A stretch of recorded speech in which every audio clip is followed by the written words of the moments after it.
Hello everyone. If you like this audiobook and want to listen to more, please consider subscribing. And if you like this video, like it as well, that it enjoy. The grape that changed everything.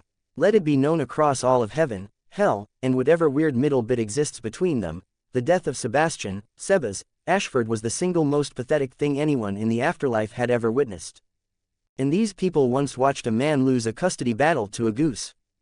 Sebas was 24, average height, average face, dangerously below average survival instincts.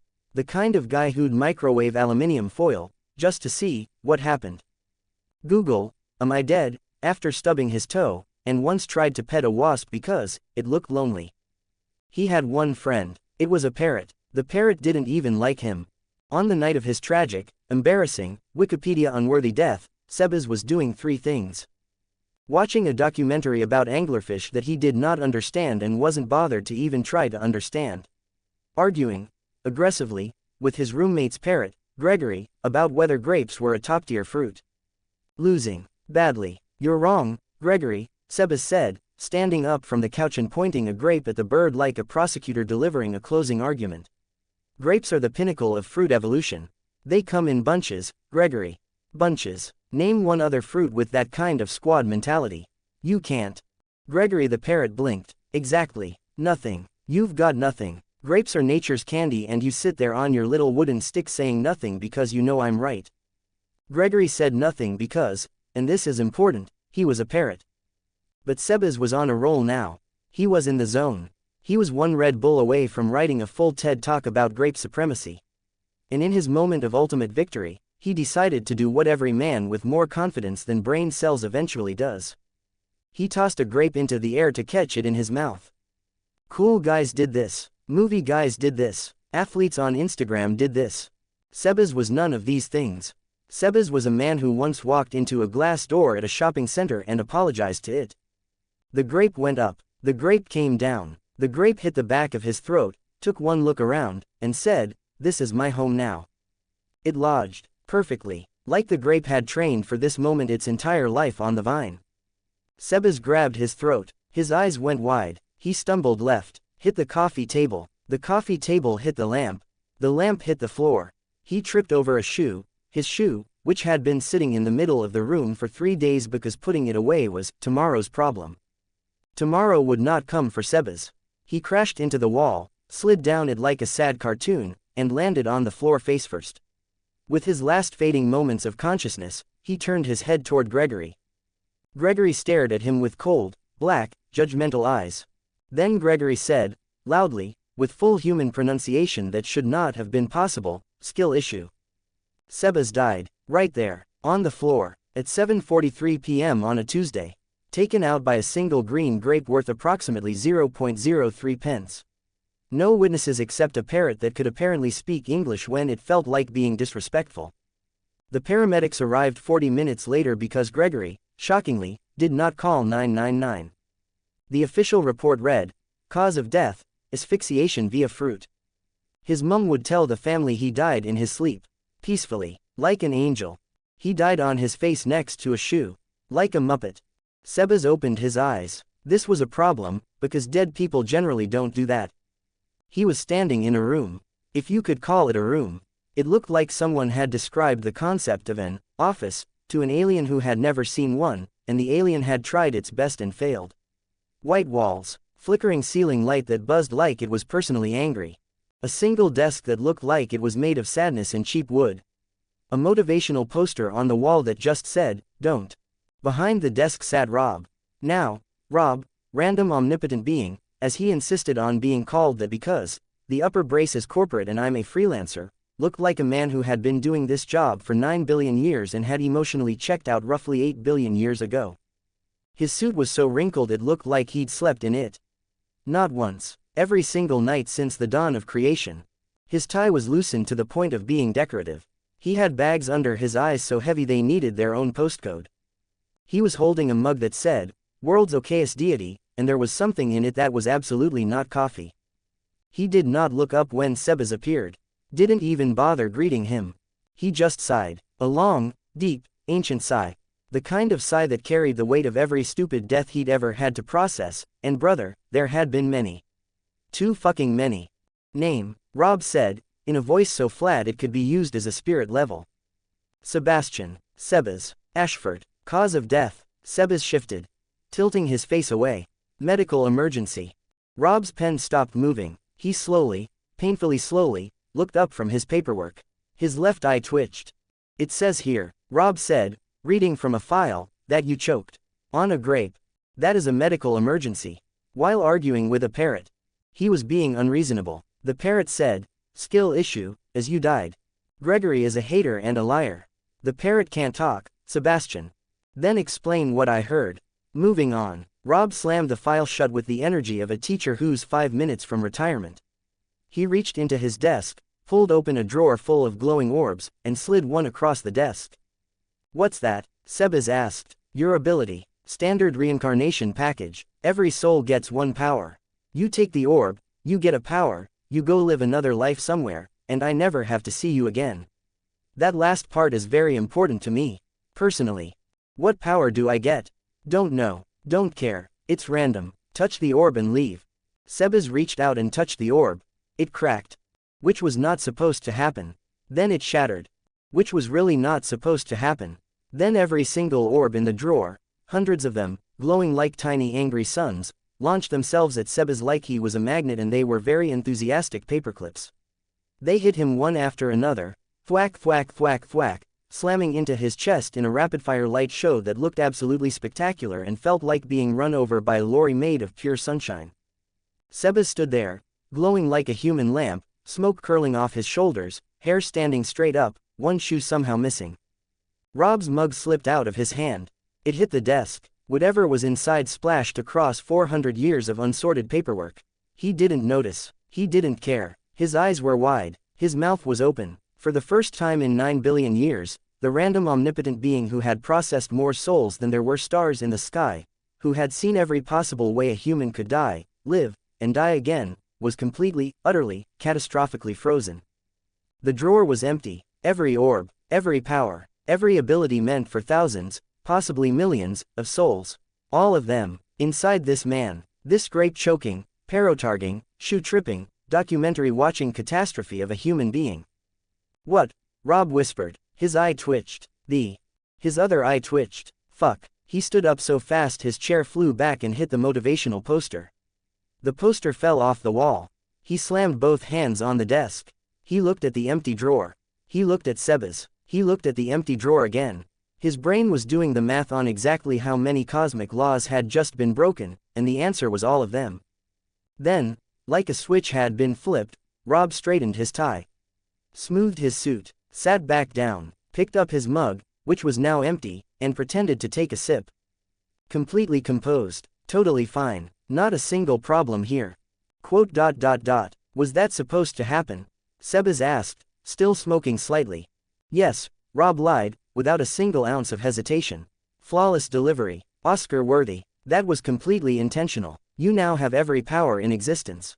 All of them. Congratulations. You're welcome. Get out. Wait. Every power. Like all of them. Flight, super strength, time manipulation, reality warping, immortality, the ability to make toast without a toaster. All of them. Now leave before I change my mind. That last one isn't real. Do you want me to take them back? No. Then leave. Rob snapped his fingers. A hole opened in the floor beneath Sebas's feet, a swirling, glowing vortex of light and chaotic energy that screamed, "You're going somewhere and you have zero say in where." Wait, where am I going? Sebas yelled as he fell. Somewhere that isn't here. Goodbye forever, I hope. Sebas plummeted into the void, screaming, glowing, and still missing one shoe. Rob sat in silence. The office was quiet. The flickering light buzzed. The paperwork stain from his mug was slowly spreading across a file labeled, "Important, do not spill on." Rob stared at the empty drawer. He stared at the ceiling. He clasped his hands together. Praying. I'm so fucked, he said, with the calm, quiet acceptance of a man who knows, with absolute certainty, that this is going to be a problem. A massive, multiverse-shaking, reality-bending problem. And it was wearing one shoe and had the survival instincts of a sleepy hamster. Then Gregory the parrot appeared on his desk. Rob looked at the parrot. The parrot looked at Rob. Skill issue, said Gregory. Rob threw his mug at the wall. 9 comments 0 vote. Volcano Boy gets a new friend. Sebas was falling through a void that smelled like burnt toast and existential regret. He'd been alive for roughly 45 seconds in his new super-duper strong existence, and he'd already spent 40 of those seconds screaming. The other 5 were spent thinking about whether Gregory the parrot missed him. Gregory did in fact not miss him. Then the void spat him out like garbage and Sebas found himself plummeting through solid concrete. Not into concrete. Through it. Through a ceiling. Then another ceiling. Then another. Each floor of whatever building he was falling through offered him a brief glimpse of confused civilians before he smashed through the next one like a human cannonball with no plan and one shoe. Floor 1. Office. A man holding coffee watched Sebas fall past him. The coffee was no longer in the mug. It was on the man. Floor B1. Some kind of commercial area. A woman screamed. Sebas screamed back. He just felt it was polite to match the energy. Floor B2. Pipes. Floor B3. More pipes. Floor B4, darkness and a bad vibe. Floor B5, Fukutoshin Line platform, Shibuya Station. Sebas hit the train tracks like a meteor wearing one shoe. The ground cracked, dust exploded outward, a shockwave rattled the platform. Somewhere, a vending machine fell over. He lay in the crater for a moment, face down, arms spread, vibing. Quote. Ow, he said, even though nothing hurt. It was a spiritual ow. He lifted his head, and walked directly into the single most intense moment in Jujutsu history. Here is what Sebas did not know. He did not know that 10 minutes ago, Gojo Satoru, the strongest sorcerer alive, the man whose eyes could see the fabric of cursed energy itself, the walking natural disaster with white hair and a personality that made everyone simultaneously want to punch him and protect him, had fought 4 special grade cursed spirits at once. And won. He did not know that Gojo had exorcised Hanami by crushing the tree spirit into the wall like someone squishing a bug on a window. He did not know that Gojo had activated his domain expansion for 0.2 seconds, 0.2 seconds, and incapacitated every single person and curse on the platform. He did not know that Gojo had then spent the next 299 seconds, roughly 5 minutes, systematically killing every single transfigured human in the station while the cursed spirits lay stunned. Over 1,000 of them. Alone. While exhausted. Like a man doing the dishes after cooking a 7-course meal for people who didn't even say thank you. He did not know that after all of that, after the fighting, the domain, the 5 minutes of non-stop murder, Gojo had finally stopped. Breathing hard. Guards slightly down. For the first time in the entire night, the strongest sorcerer was tired. He did not know that this was the exact moment Kenjaku had been waiting for. A small cube had appeared behind Gojo. The prison realm. A fleshy, horrible thing with a massive bleeding eye that opened and locked onto Gojo like a cursed security camera. And then, from the shadows of the platform, a familiar figure had stepped forward. Geto Suguru. Or rather, the body of Geto Suguru, being worn by the ancient curse user Kenjaku like a second-hand jacket. Stitched forehead. That smile. That horrible, knowing, 1,000-year-old smile. Gojo had frozen. Not because of a technique. Not because of a binding vow. Because standing in front of him was his best friend. The man he had watched die. The man he had killed. And for one moment, one single, devastating moment, Gojo's brain stopped being the brain of the strongest sorcerer alive and started being the brain of a man who missed his friend. 1 minute passed inside his head. Memories of high school. Of laughter. Of a bond that had broken the world. The prison realm took hold. The fleshy mass surged forward and latched onto Gojo, wrapping around his body, dragging him downward. His cursed energy, gone. His techniques, sealed. The strongest sorcerer in the world, trapped by a cube and a memory. Kenjaku smiled. Jogo watched, satisfied. Mahito giggled like the freak he was. Choso stood silently, blood-related issues on his mind as always. The seal was nearly complete. Gojo's body was being pulled in. The most devastating moment in the history of Jujutsu sorcery was happening right now, right here, on this platform. And then some guy with one shoe climbed out of a crater in the train tracks and said, "Yo, gang, where am I at?" Silence. Not the normal kind. The kind of silence where the universe pauses to make sure it heard correctly.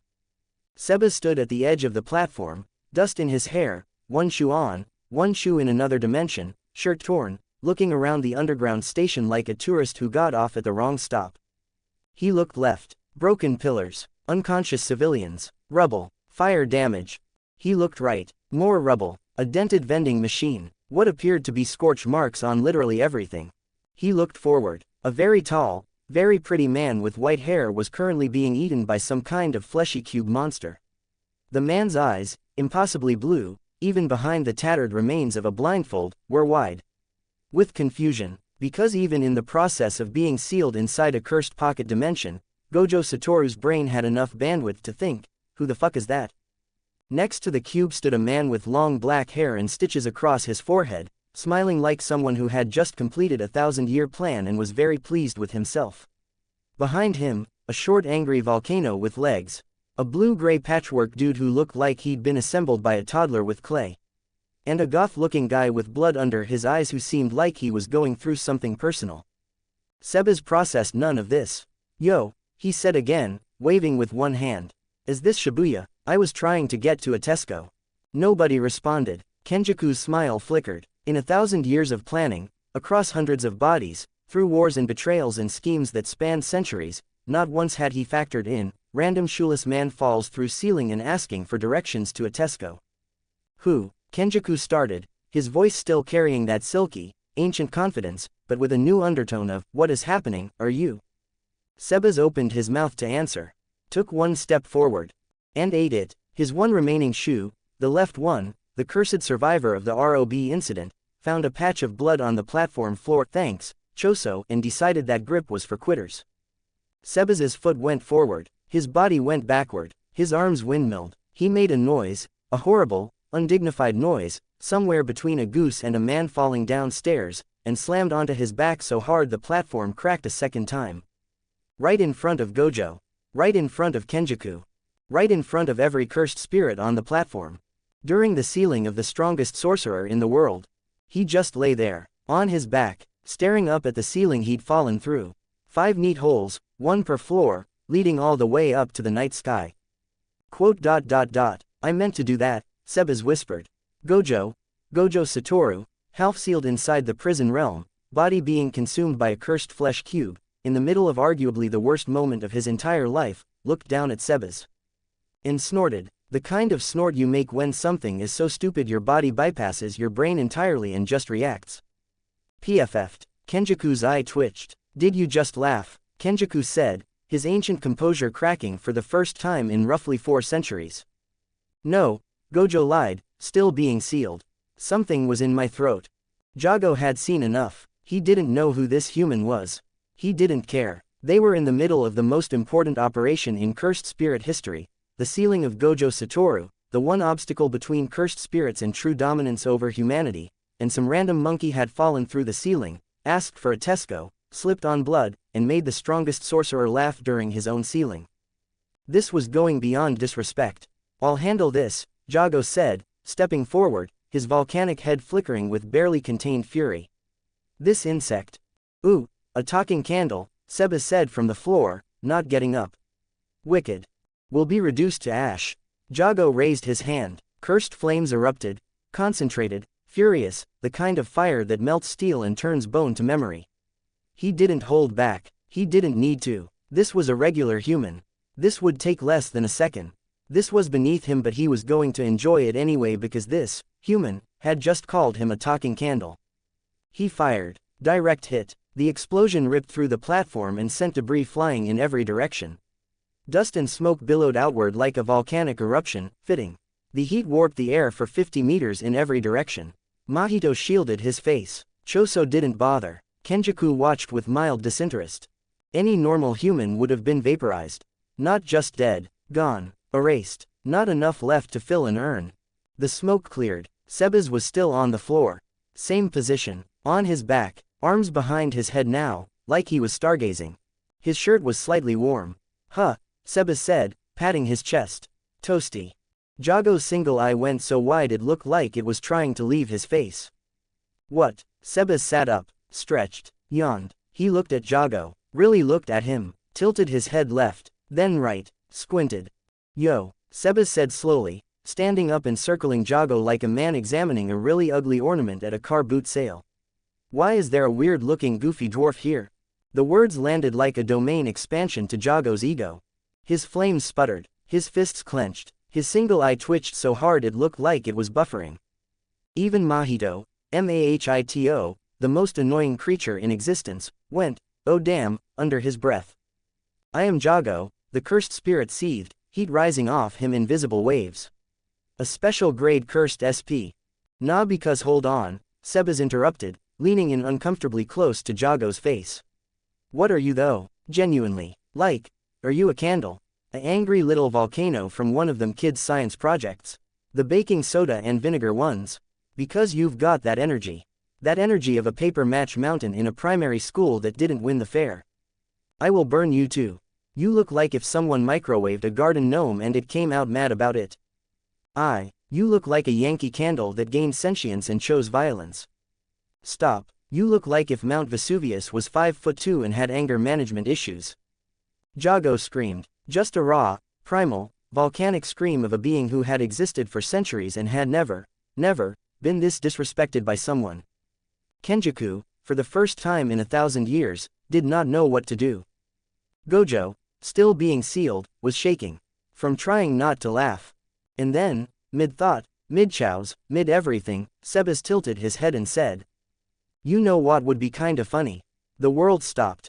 Everything, all of it, frozen, like someone had pressed pause on the universe's remote and gone to make a cup of tea." Jogo's flames, frozen mid-flicker. Kenjaku's unsettled expression, locked in place. Mahito's stupid grin, paused.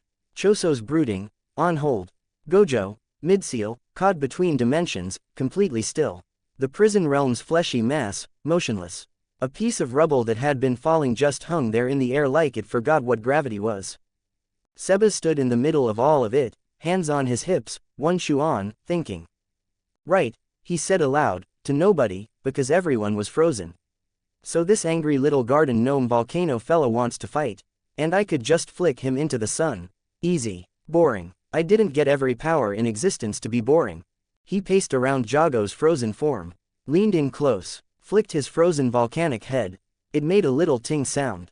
"What if," Sebas said, grinning the grin of a man who was about to do something profoundly unnecessary. "I give this guy a real fight." He paused. Something. From Minecraft. He paused again. First thing that came to mind. We're going with it. WWMD. He snapped his fingers. Reality cracked around his hands like glass. "I'm gonna make a zombie. Beat. Not just any zombie. The zombie. The zombie that God himself would look at and say, that's a bit much, innit? The zombie equivalent of bringing a nuclear warhead to a pillow fight." He reached into the fabric of reality, casually, like reaching into the pocket of a jacket he hadn't worn in a while, and pulled. A Minecraft zombie materialized in the middle of Shibuya Station's Fukutoshin Line platform. 6 feet tall, green skin, dead eyes, that classic, haunting, beautiful groan.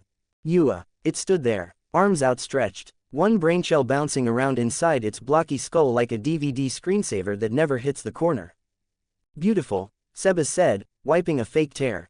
"But naked. And I don't send my boys out naked." He waved his hand. Full netherite armor appeared piece by piece. Helmet, dark as a black hole's browser history. Chestplate, forged in the literal depths of hell. Leggings, dripping with, "I am not here to negotiate," energy. Boots, for stomping and nothing else.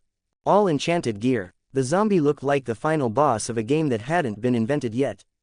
Better. But we're not done. Not even close. Because I want this man, he pointed at frozen Jogo, to suffer. Not physically. Emotionally. I want him to fight something he literally cannot kill, and I want him to slowly realize that fact over the course of several hours.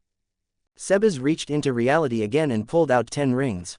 Not any rings. Dark Souls rings. The most absurdly defensive jewelry stack in gaming history. He began putting them on the zombie's fingers like a man proposing to chaos itself. Ring of Steel Protection. Click. Physical damage absorption. For when Volcano Boy punches you and hurts his own fist. Magic Stoneplate Ring. Click. Magic absorption. Just in case.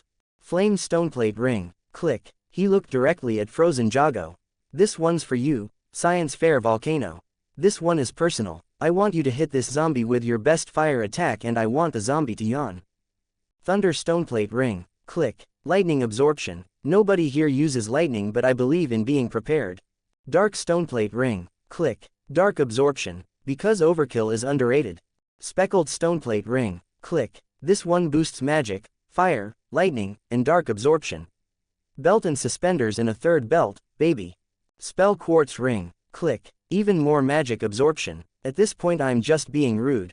Flame quartz ring, click. Even more fire resistance. I want this zombie to swim in lava and ask for bath toys. Thunder quartz ring, click. More lightning absorption. This is art now. I'm an artist. Dark quartz ring, click. And that's 10. Full set. Every finger drippy. This zombie is wearing more jewelry than a rapper at an awards show. Sebas stepped back, admired his creation. A full netherite Minecraft zombie with 10 Dark Souls rings stacked on its rotting fingers. It looked like the physical manifestation of, "This is unfair and I do not care." Quote. Not enough. Because of course it wasn't enough. This was Sebas. Half measures were for people who wore both shoes. Resistance IV. A golden shimmer washed over the zombie. Its netherite armor pulsed. Every type of incoming damage was now reduced to a light suggestion. A polite request. A damage post-it note that the zombie would read and ignore. Regeneration V. A second shimmer. Pink particles floated around the zombie like cursed confetti. Any damage that somehow, made it through the netherite, the 10 rings, and the resistance IV would be healed so fast that the damage itself would file a complaint with the universe for wasting its time. Sebas looked at his creation. An immortal, unkillable, absolutely brainless, walking, netherite, fully enchanted, tank, with 10 rings of pure defensive absurdity. Resistance IV, regeneration V, 1 brainshell, 0 mercy, the survival instinct of a cockroach and the intelligence of a brick, but unkillable. One last thing, Sebas whispered, leaning in close to the zombie's ear. You see that ugly volcano-head dwarf over there?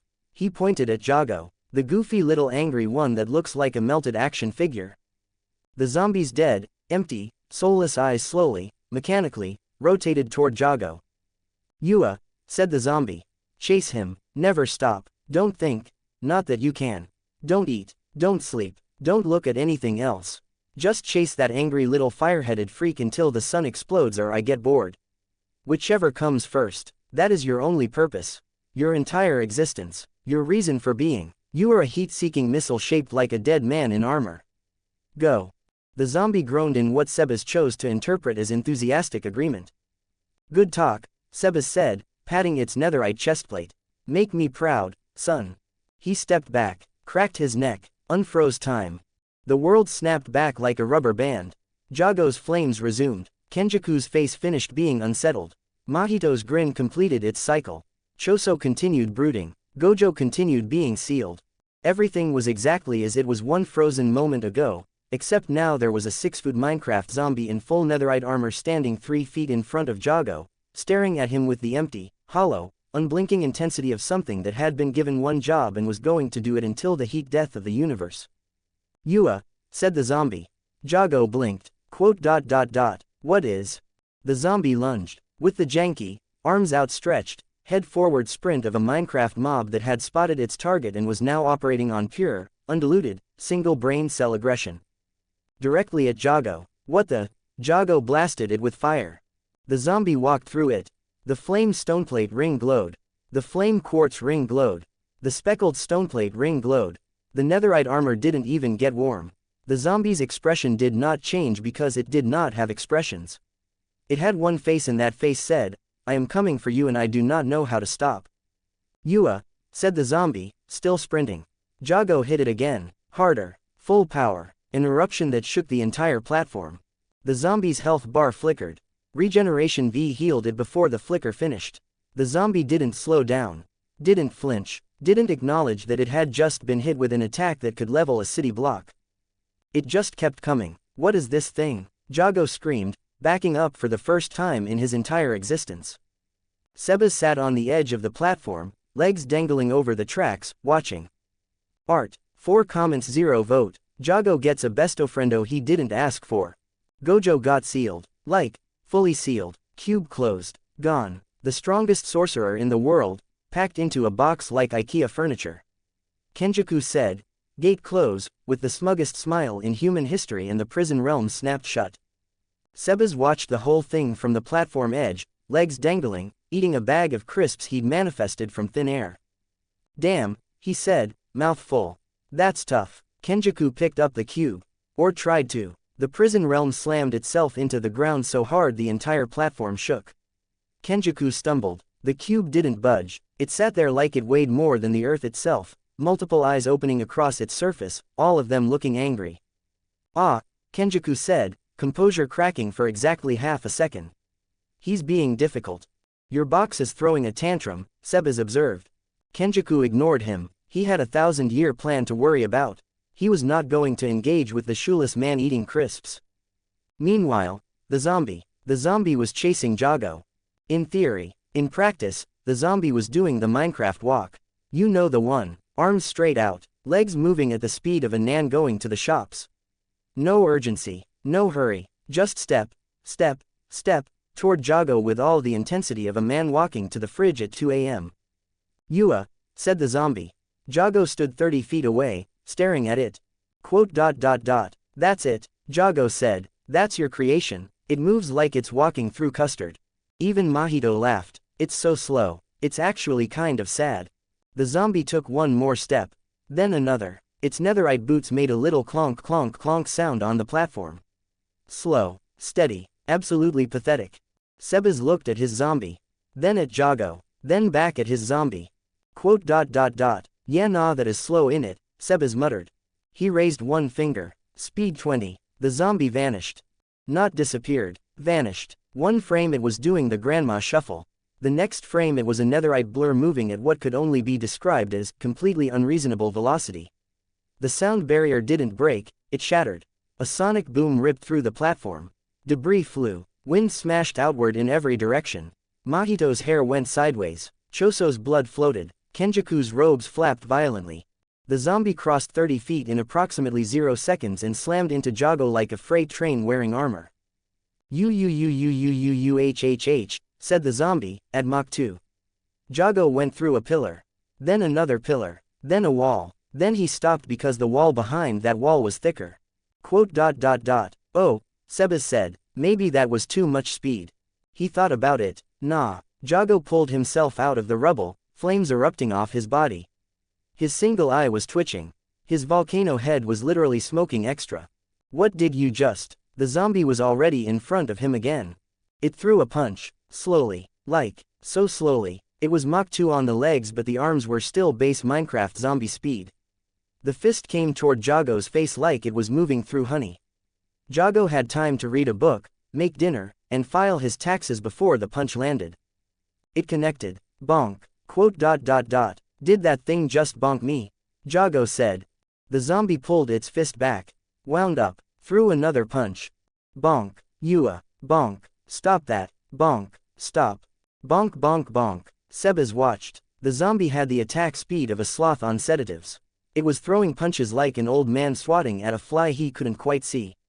Each hit landed with the devastating force of a light tap. "Yo," Sebas said, "my boy's hands are slow." He raised a finger again.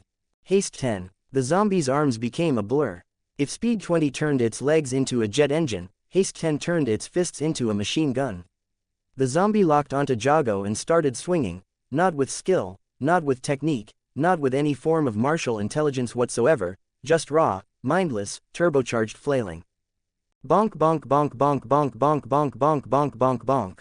Jogo was getting pelted. 50 punches a second. 100, each one hitting with the force of an airsoft pellet.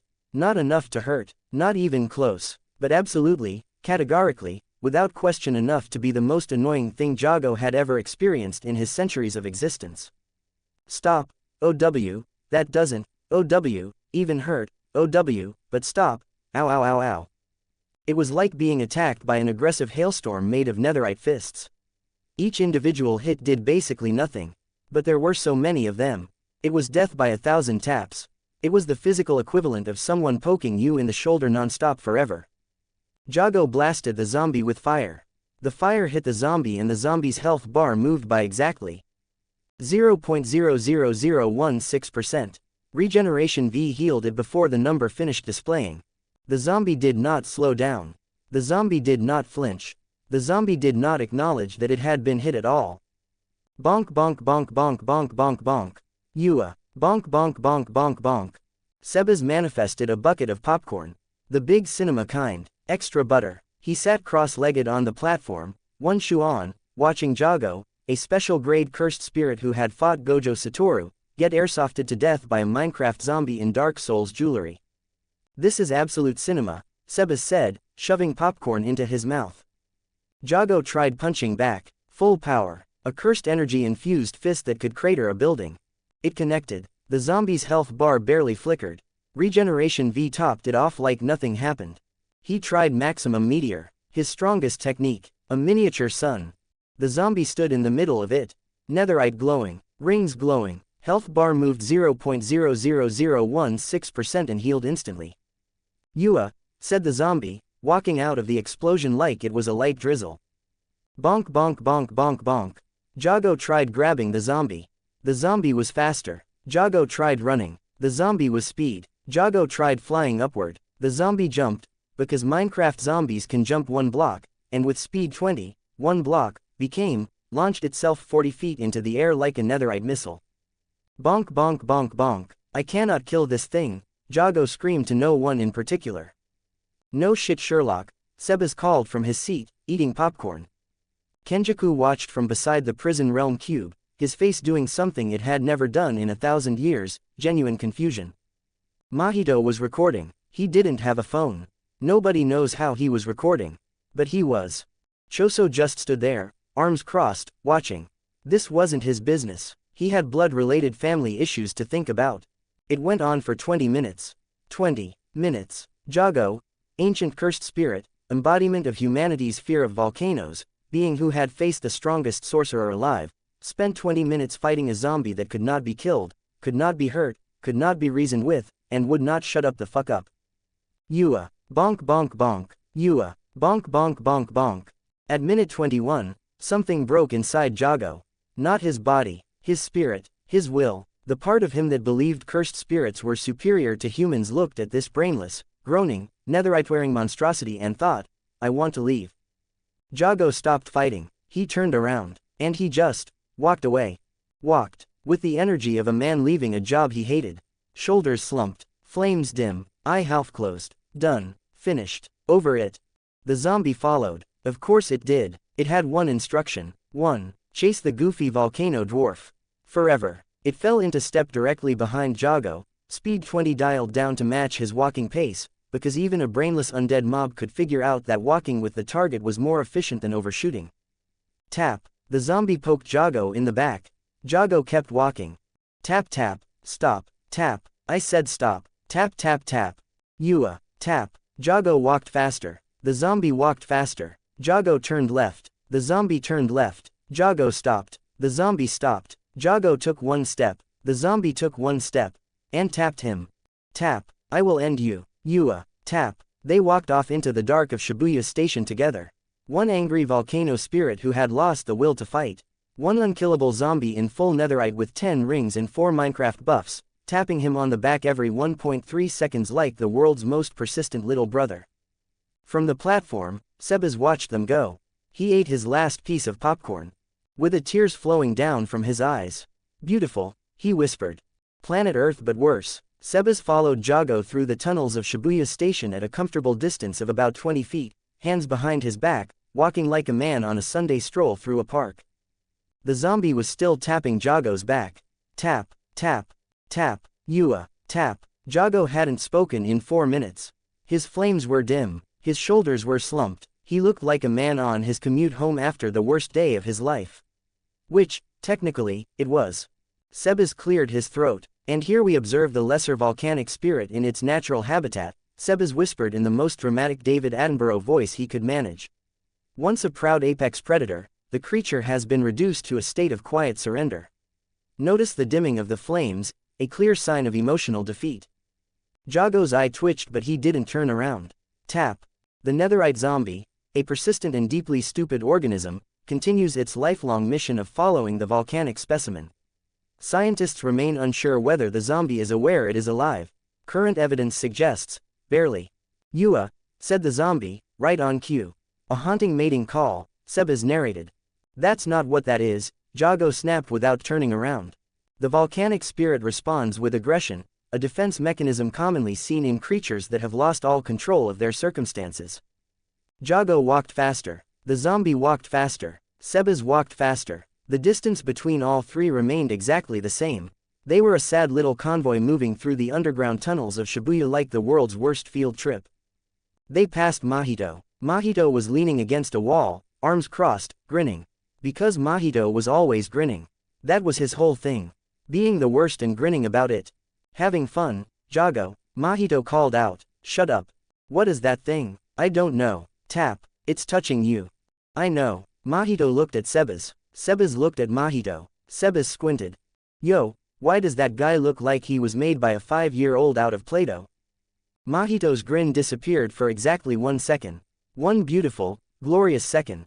Then it came back. Because Mahito was Mahito and nothing kept him down except character development he would never receive. I like you, Mahito said. You're funny. I don't like you, Sebas replied. You look like a Roblox character that got left in the microwave.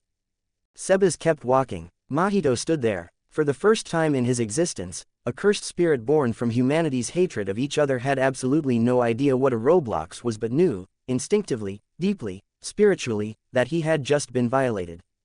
The tunnel opened into a wider corridor. Jogo was speedwalking now, not running. He was too proud to run from a zombie. But he was doing that walk. You know the walk. The walk of a man who's pretending he's not being chased while absolutely being chased. Tap tap, Yua, tap, and the pursuit continues, Sebas narrated, crouching behind a pillar like a wildlife cameraman. The volcanic spirit attempts to increase pace without appearing desperate. A futile effort. The zombie has no concept of dignity and therefore cannot be outpaced by it. Jogo tried turning a corner sharply. The zombie turned the corner sharply. It was always exactly 3 feet behind Jogo. Like a shadow. A groaning, netherite-wearing, ring-stacked shadow. Tap. Have you considered, Sebas called out, that maybe he just wants to be friends? It is hitting me. Lightly though. Love taps.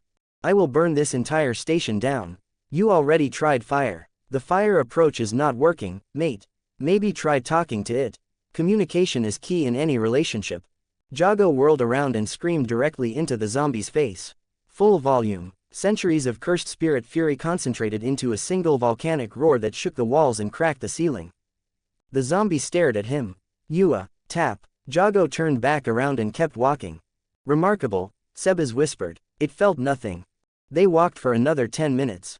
Through tunnels. Past rubble, past unconscious civilians, past a vending machine that was somehow still working. Sebas stopped, bought a Fanta, and caught back up in 3 seconds. The zombie never stopped tapping. Tap, not once. Tap, not for a single second. Tap, it was the most consistent thing in the entire Shibuya incident. Sorcerers were fighting for their lives. Kenjaku's 1,000-year plan was unfolding.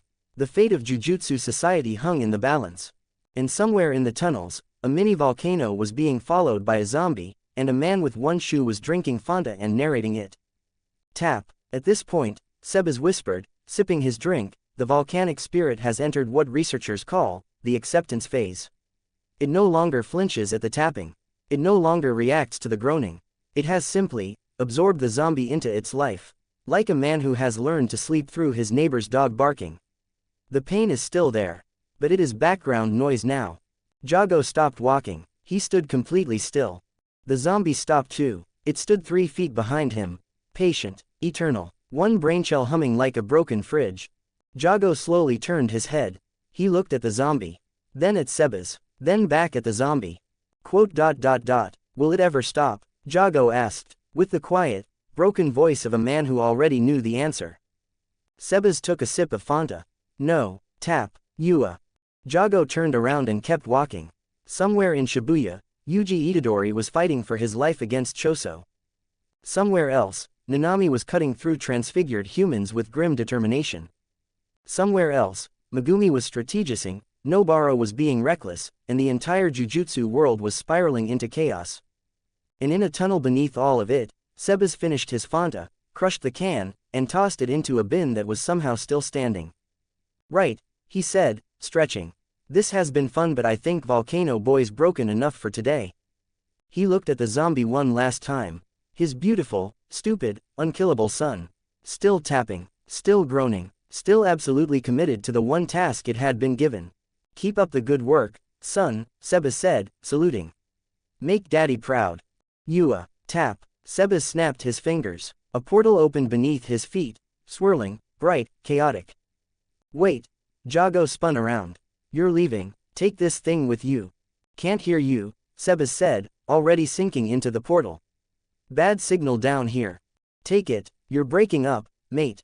I swear on every flame in. Tunnel's really messing with the connection. Shame. Anyway, bye. Sebas disappeared. The portal closed. Jogo stood in silence. Tap. Yua. Tap. 2 comments 0 vote. Good fish. The portal didn't take Sebas where he expected. To be fair, Sebas didn't expect anything. He had no plan. He had never had a plan. Plans were for idiots. The portal spat him out onto a beach. Oh sick, Sebas said, landing on his feet for the first time ever. He looked around. Blue sky, palm trees, crystal clear water, white sand, gentle waves. Holiday arc, he whispered. Let's go. He was wrong. This was not a holiday. About 50 feet to his left, Nanami was getting eaten alive by fish that appeared out of thin air. Maki was getting kicked through palm trees by a giant red octopus man. Naobito, a 71-year-old man who moved faster than most people could think, was getting his arm bitten off by Shikigami. This was Dagon's domain expansion, the horizon of the captivating Skanda, a tropical paradise that was actively trying to murder everyone inside it. Sebas did not notice any of this. He was too busy looking at the ocean. Yo, Sebas said, I wonder if there's fish in there. Nanami slashed through 3 Shikigami, blood running down his face, barely standing. He turned his head and saw, in the middle of an active domain battle where 3 grade 1 sorcerers were being overwhelmed by an evolved special grade cursed spirit, some random man with 1 shoe sitting on the beach with a fishing rod. He blinked. He blinked again. What? Maki crashed through another tree, rolled, stood up, and also saw the man. Who the fuck is that? Naobito, missing an arm, looked over.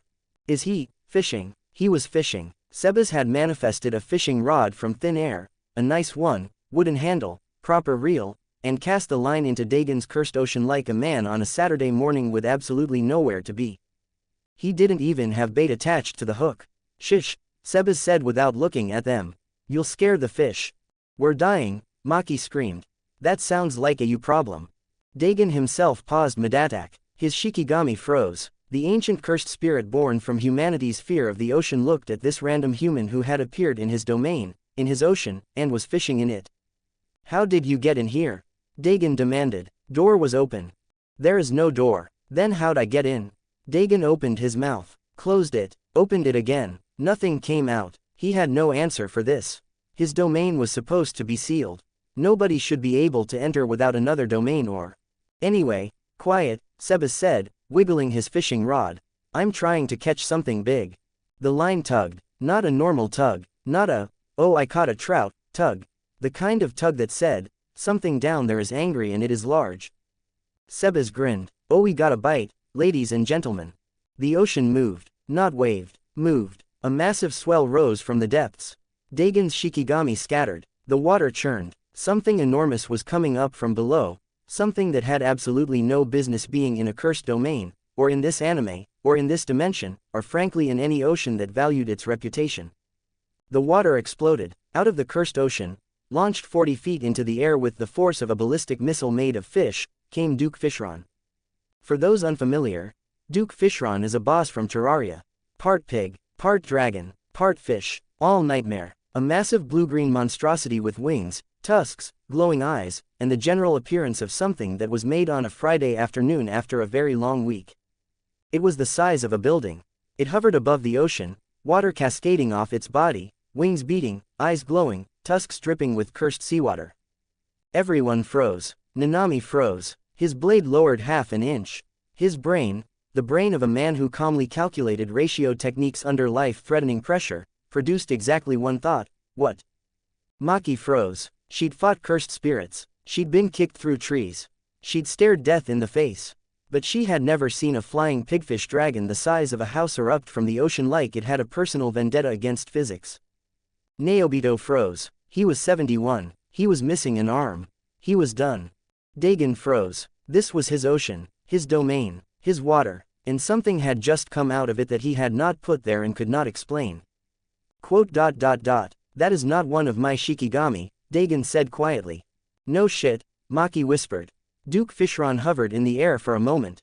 Its massive eyes scanned the beach, the palm trees, the sorcerers, the cursed spirit, the sand. Then it looked at Sebas. Then it looked at the fishing rod. Then it looked back at Sebas.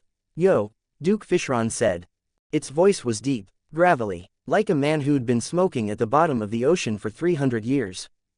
Did you just fish me out of my dimension? Yeah, Sebas said, my bad. Duke Fishron looked around again. Squinted, as much as a giant pigfish dragon can squint. This ain't Terraria, nope, where the fuck am I? Anime. Duke Fishron processed this. Its wings beat slowly, water dripped from its tusks. It looked at Dagon, then at Nanami, then at Maki, then at the beach, then back at Sebas. Ite gang, Duke Fishron said, descending slowly until it was hovering just above the water. So let me get this straight. You pulled me, a Terraria boss, out of my home ocean, into some anime beach dimension, with a fucking fishing rod. Duh, and there's some octopus dude over there trying to kill people with magic fish. Also correct, and you're just sitting there, fishing. That is what I'm doing, yes. Duke Fishron stared at Sebas. It could feel it, the power radiating off this shoeless idiot like heat off the sun. Whatever this man was, he was not normal. He was not even in the same postcode as normal. Duke Fishron had been a boss fight for millions of players across millions of worlds, and it had never felt power like this. It was not going to fight this man. Ite, Duke Fishron said, with the energy of someone who had done the maths and decided that peace was the correct option. I ain't about to start nothing. This ain't my world, I don't know these people. That octopus over there ain't my problem. Dagon bristled. I am not an octopus. Bro, you literally have tentacles on your face. Those are aesthetic. You look like calamari with anger issues. You look like what happens when you leave sushi out too long and it gets mad about it. Dagon's Shikigami started swarming toward Duke Fishron. Hundreds of them, piranha, eels, things with teeth that shouldn't have teeth. Duke Fishron didn't even flinch. It opened its mouth and released a typhoon of pressurized water that scattered every single Shikigami in a 200-meter radius. The wave crashed through Dagon's domain like a tsunami through a sandcastle. Palm trees bent. The beach flooded. Nanami grabbed onto Maki. Naobito grabbed onto nothing because he only had one arm. Dagon stared. His Shikigami, his Guarantedhit Shikigami, had just been power washed out of existence by a fish from another video game. Like I said, Duke Fishron said calmly, settling back down. I ain't starting nothing, but I ain't taking nothing either. It turned back to Sebas. So what do you want from me, one shoe? Honestly, Sebas said, nothing. I was just fishing and you showed up. Quote. You fished for me. I fish for whatever bites, mate. Duke Fishron sighed. A deep, ancient, aquatic sigh. Can you send me back? Yeah, probably. Then do that. In a minute. I wanna see how this plays out. Sebas gestured at the frozen sorcerers and the stunned Dagon. This is quality entertainment. Duke Fishron looked at the carnage. Looked at the sorcerers. Looked at Dagon, who was still processing the fact that a fish had just called him calamari. Fair enough, Duke Fishron said, and sat down on the beach next to Sebas. And so, in the middle of Dagon's domain expansion, while Nanami, Maki, and Naobito were actively fighting for their lives, a man with one shoe and a Terraria boss sat side by side on the sand, watching. Sebas manifested 2 cans of Fanta. He offered one to Duke Fishron. Duke Fishron took it. They watched Dagon try to reassemble his shattered dignity. That octopus is getting cooked, Duke Fishron observed. He's not an octopus. Bro, he's literally got tentacles. Quote. Yeah, fair enough. 5 comments 0 vote. The commentary booth from hell. Sebas had manifested a popcorn bucket. An unlimited popcorn bucket. A bottomless, physics-defying container of buttered perfection that refilled itself every time a handful was taken. It had, bottomless, written on the side in gold letters, and underneath that, in smaller text, seriously. It doesn't stop. Duke Fishron had one too. They sat shoulder to fin on the beach, legs out, drinks in the sand, watching the carnage unfold like it was pay-per-view. Right, Sebas said, shoving popcorn into his mouth. Recap for the audience at home. We've got 3 sorcerers, the blonde one with the tie who fights like an accountant who's had enough. Nanami, Duke Fishron said. How do you know his name? I don't. He just looks like a Nanami. Quote. Fair. Then we've got the girl with the glasses who's been kicked through 4 trees and is still standing. Hard. Incredibly hard. Respect. And then the old man who's missing an arm and is still faster than everyone here. How old is he? 71. Duke Fishron slowly turned his massive head toward Seba's. 71 and he's boxing an eldritch squid. This anime is insane, mate. FR. On the battlefield, Dagon was cooking. Not getting cooked. Doing the cooking. His death swarm was relentless, Shikigami appearing out of thin air, biting into flesh the moment they existed. Nanami was bleeding from 6 different places. Naobito was down to 1 arm and running on pure oldman spite. Maki had been kicked through enough palm trees to qualify as deforestation. The octopus is winning, Duke Fishron observed, reaching into his bucket. Popcorn appeared. It always appeared. The bucket did not care about the laws of thermodynamics. He's not an octopus. He's got 8 things on his face. Those are tentacles. What do octopuses have? Quote. Tentacles. Case closed. True. Dagon launched another wave of Shikigami. Nanami slashed 3. 4 more appeared. Maki dodged 2, got hit by a 3rd. Naobito weaved through 6 at 71 years old with 1 arm, which was genuinely the most impressive thing either of them had ever seen. Yo, Duke Fishron said, pointing a fin.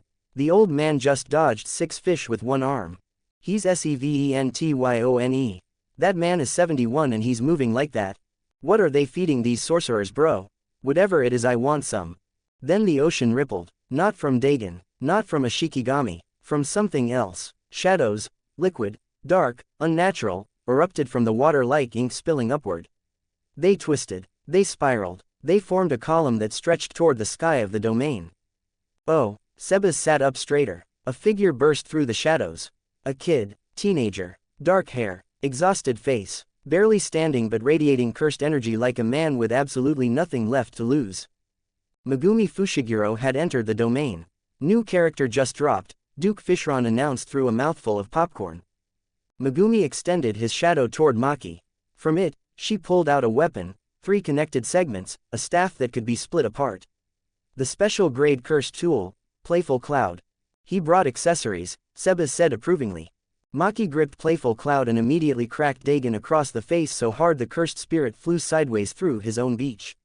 Sand exploded, water splashed, a palm tree fell over. Oh, both Sebas and Duke Fishron stood up simultaneously.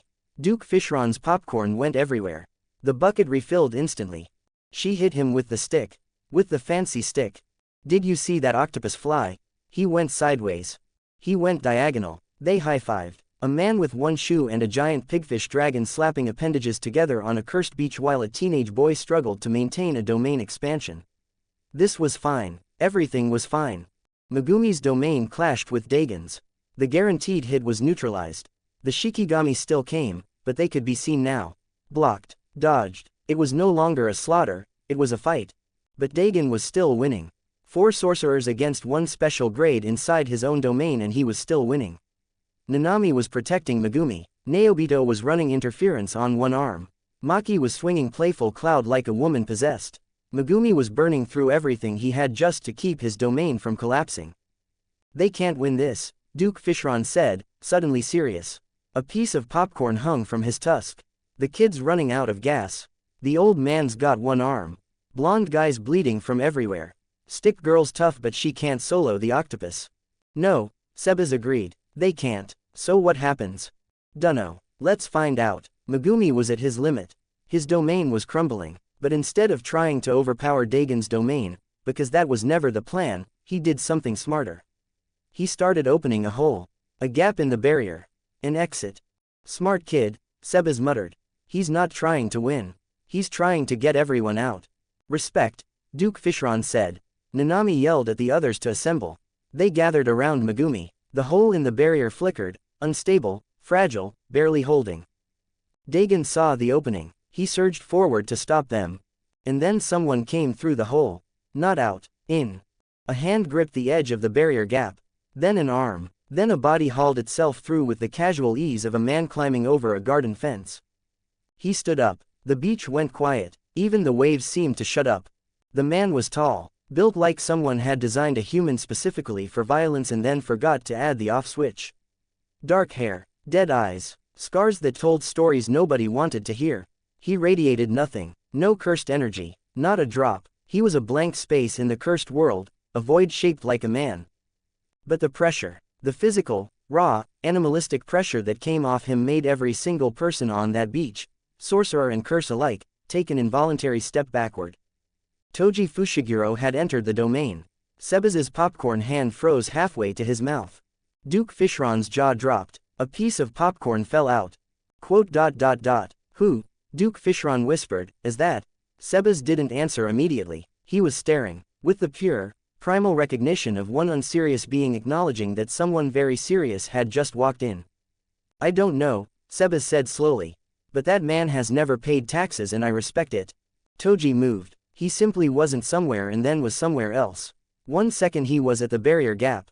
The next second he was in front of Maki, ripping Playful Cloud out of her hands with a grip so strong she couldn't have held on if she'd welded herself to it. He stole her stick, Duke Fishron yelled. He took the woman's stick. Dagon didn't even get time to react. He summoned a Shikigami, one single eel, to deal with this cursed energy less nobody. Toji deleted it. One swing of Playful Cloud and the Shikigami ceased to exist so hard it probably got removed from Dagon's memory. Then Toji closed the distance. He hit Dagon, with pure, raw, old-fashioned violence. Playful Cloud connected with Dagon's face like a freight train hitting a watermelon. The cursed spirit rocketed through his own domain, bounced off the water twice, and cratered into the sand 50 meters away. OHHHHHHH. He's getting packed up. Toji was already there, standing over Dagon, swinging again, and again. Each hit sounded like a car crash. The sand cracked, the water split, Dagon's body bounced off the beach like a ragdoll being used as a basketball. The sorcerers watched in stunned silence. Nanami, beaten, bleeding, barely alive, lowered his blade and stared at this man who had appeared from nowhere and was doing what 4 of them couldn't. Megumi stared at Toji. Something in the back of his brain flickered. He didn't know why. Maki stared at her empty hands where Playful Cloud used to be. Naobito, with one arm, sighed. Show off. Okay, hold on, Sebas said, sitting back down. This is getting way too one-sided. Duke Fishron looked at him. What do you mean one-sided? The scary guy is demolishing the octopus. This is peak. Exactly. It's too peak. Where's the drama? Where's the tension? Every good fight needs a bit of back and forth, you know. Can't just be one bloke beating the stuffing out of a seafood platter for 5 minutes. Duke Fishron squinted. What are you about to do? Sebas grinned. He snapped his fingers. A tiny glass bottle, shimmering, translucent, filled with gray liquid, materialized in his hand. He flicked it across the beach like a man tossing a coin into a fountain. It arced through the air, spinning end over end, and shattered against Dagon's back mid-beating. Resistance IV. Duration. 4 minutes and 11 seconds. Toji's next hit landed, and Dagon barely moved. Toji blinked. That wasn't right. That hit should have sent the cursed spirit through the sand and into whatever was underneath the sand. Instead, Dagon skidded back about 2 feet and stood up. Dagon looked at his own hands. Then at his body. Then at Toji's weapon. Quote. What? Dagon said. He didn't know why, but every hit suddenly felt like it was coming through a mattress. Like someone had wrapped his entire body in bubble wrap made of divine intervention. The pain was there, technically, but reduced to roughly a fifth of what it should have been. Toji swung again, full power, a hit that should crack mountains. It connected. Dagon's head snapped to the side. He tanked it. Did he just tank that? Duke Fishron was on his feet. Popcorn flying everywhere, the bucket refilling instantly. He just ate that hit. He ate that like breakfast. Resistance IV, baby, Sebas said, leaning back. Every hit reduced to 20% of original damage. My man Dagon's built different now. Temporarily. For exactly 4 minutes and 11 seconds. You buffed the octopus. I buffed the octopus. Why? Why not? And, entertainment value. Toji hit Dagon again, and again, and again. Playful Cloud was a blur, each swing fast enough to create sonic booms, each impact strong enough to shatter concrete. But Dagon was standing, taking every single hit, getting rocked, getting pushed, getting ragdolled, but not going down. Toji's eyes narrowed. Something was wrong. This curse should be dead 3 times over. Instead it was eating hits like snacks and asking for seconds. Aight, Sebas said, watching Toji speedblitz Dagon across the beach for the 4th time in 10 seconds. Scary man's fast, but what if he was faster? No, what if? You're going to buff him too, aren't you? I'm going to buff him too. Sebas snapped his fingers again. A second bottle, this one pale blue, glowing softly, arced across the beach and shattered against Toji's back midswing. Speed I, haste I, duration, until Sebas gets bored. Toji had already been fast. Toji had been, can't see him move, fast. Toji had been, blink and you miss 3 attacks, fast. Toji with speed I and haste I was something else entirely. He hit Dagon 23 times in 1 second. Not an exaggeration, 23 distinct impacts. Playful cloud became a streak of light. Each swing was 20% faster than it should have been. Each movement covered 20% more ground. It wasn't a fight anymore. It was a blender. Toji was moving so fast he left afterimages. 3 of them. At one point there appeared to be 4 Tojis all hitting Dagon simultaneously. But Dagon was tanking. Every single hit. 20% damage per swing meant Toji was doing roughly 4.5 times less damage than he should have been. And Toji was hitting so fast that the individual damage per hit didn't matter, what mattered was the volume. It was like being hit with 1,000 airsoft pellets. Each one, nothing. All of them, you're going to have a bad time. But you're not going to die. Dagon flew across the beach. Bounced. Got hit again. Flew the other direction. Bounced. Got hit again. He was a pinball in his own domain. A punching bag in his own house. Getting absolutely mopped across every square inch of sand, but staying alive. He's tanking the scary guy. Duke Fishron was standing on the beach screaming, popcorn spilling from his bucket, which refilled before the popcorn hit the sand. The octopus is eating hits from a man with no cursed energy and he's still standing. That buff is crazy, Duke Fishron said, shoveling popcorn into his mouth. Toji smashed Dagon into the water. The ocean split. Dagon skipped across the surface like a stone, bounced 7 times, and crashed into the shallows. Toji was already there, somehow, impossibly, standing on the water, playful cloud raised. He brought it down. Boom. Dagon cratered into the ocean floor. Water exploded outward in a ring. A mini-tsunami washed across the beach. Duke Fishron didn't move. The wave passed through him. Sebas raised his popcorn bucket above his head to keep it dry. Dagon pulled himself up, battered, cracked, leaking cursed energy from a dozen fractures. But alive. How? Nanami whispered from the shoreline, barely conscious. How is that curse still standing? Plot armor, Sebas called out. What? Sebas turned his head and began to whistle. Nothing. Toji didn't understand it, and Toji was not a man who needed to understand things. He was a man who hit things until they stopped moving. That was his whole deal. But this curse was not stopping. So Toji hit harder. Boom. Dagon flew. Boom. Dagon bounced. Boom boom boom boom. Dagon ragdolled across the domain like a wet sock in a tumble dryer. But every time, Dagon got back up. Slower each time, more damaged, more cracked, but the resistance IV was doing its job. 20% damage meant Toji needed 5 times the hits to do what he'd normally do in 1. And Toji was fast now. So he was getting those hits in. But it turned a 10-second beatdown into a 4-minute war. This is the greatest fight I've ever seen, Duke Fishron said, tears forming in his massive eyes. Not sad tears, entertainment tears. He's mopping the floor with him but the floor won't break. Unstoppable force meets an immovable object, Sebas said. Unstoppable force meets an immovable octopus, Duke Fishron corrected. Quote. Yeah, sure, octopus. Duke Fishron shoved an impossible amount of popcorn into his mouth. The bucket refilled. He shoved more. The bucket refilled again. It was an Ouroboros of snacking. An infinite loop of butter and salt. 3 minutes and 47 seconds into the resistance IV buff, Toji had hit Dagon roughly 4,312 times. Dagon was somehow still alive. Barely. He looked like a chewed-up stress toy. His body was cracked everywhere. His Shikigami had stopped spawning because he literally did not have the cursed energy left to make them. He was standing, technically, in the sense that his legs were beneath him and gravity hadn't fully won yet. But he was standing. 24 seconds left on the buff, Sebas said, checking an imaginary watch. Is the octopus going to make it?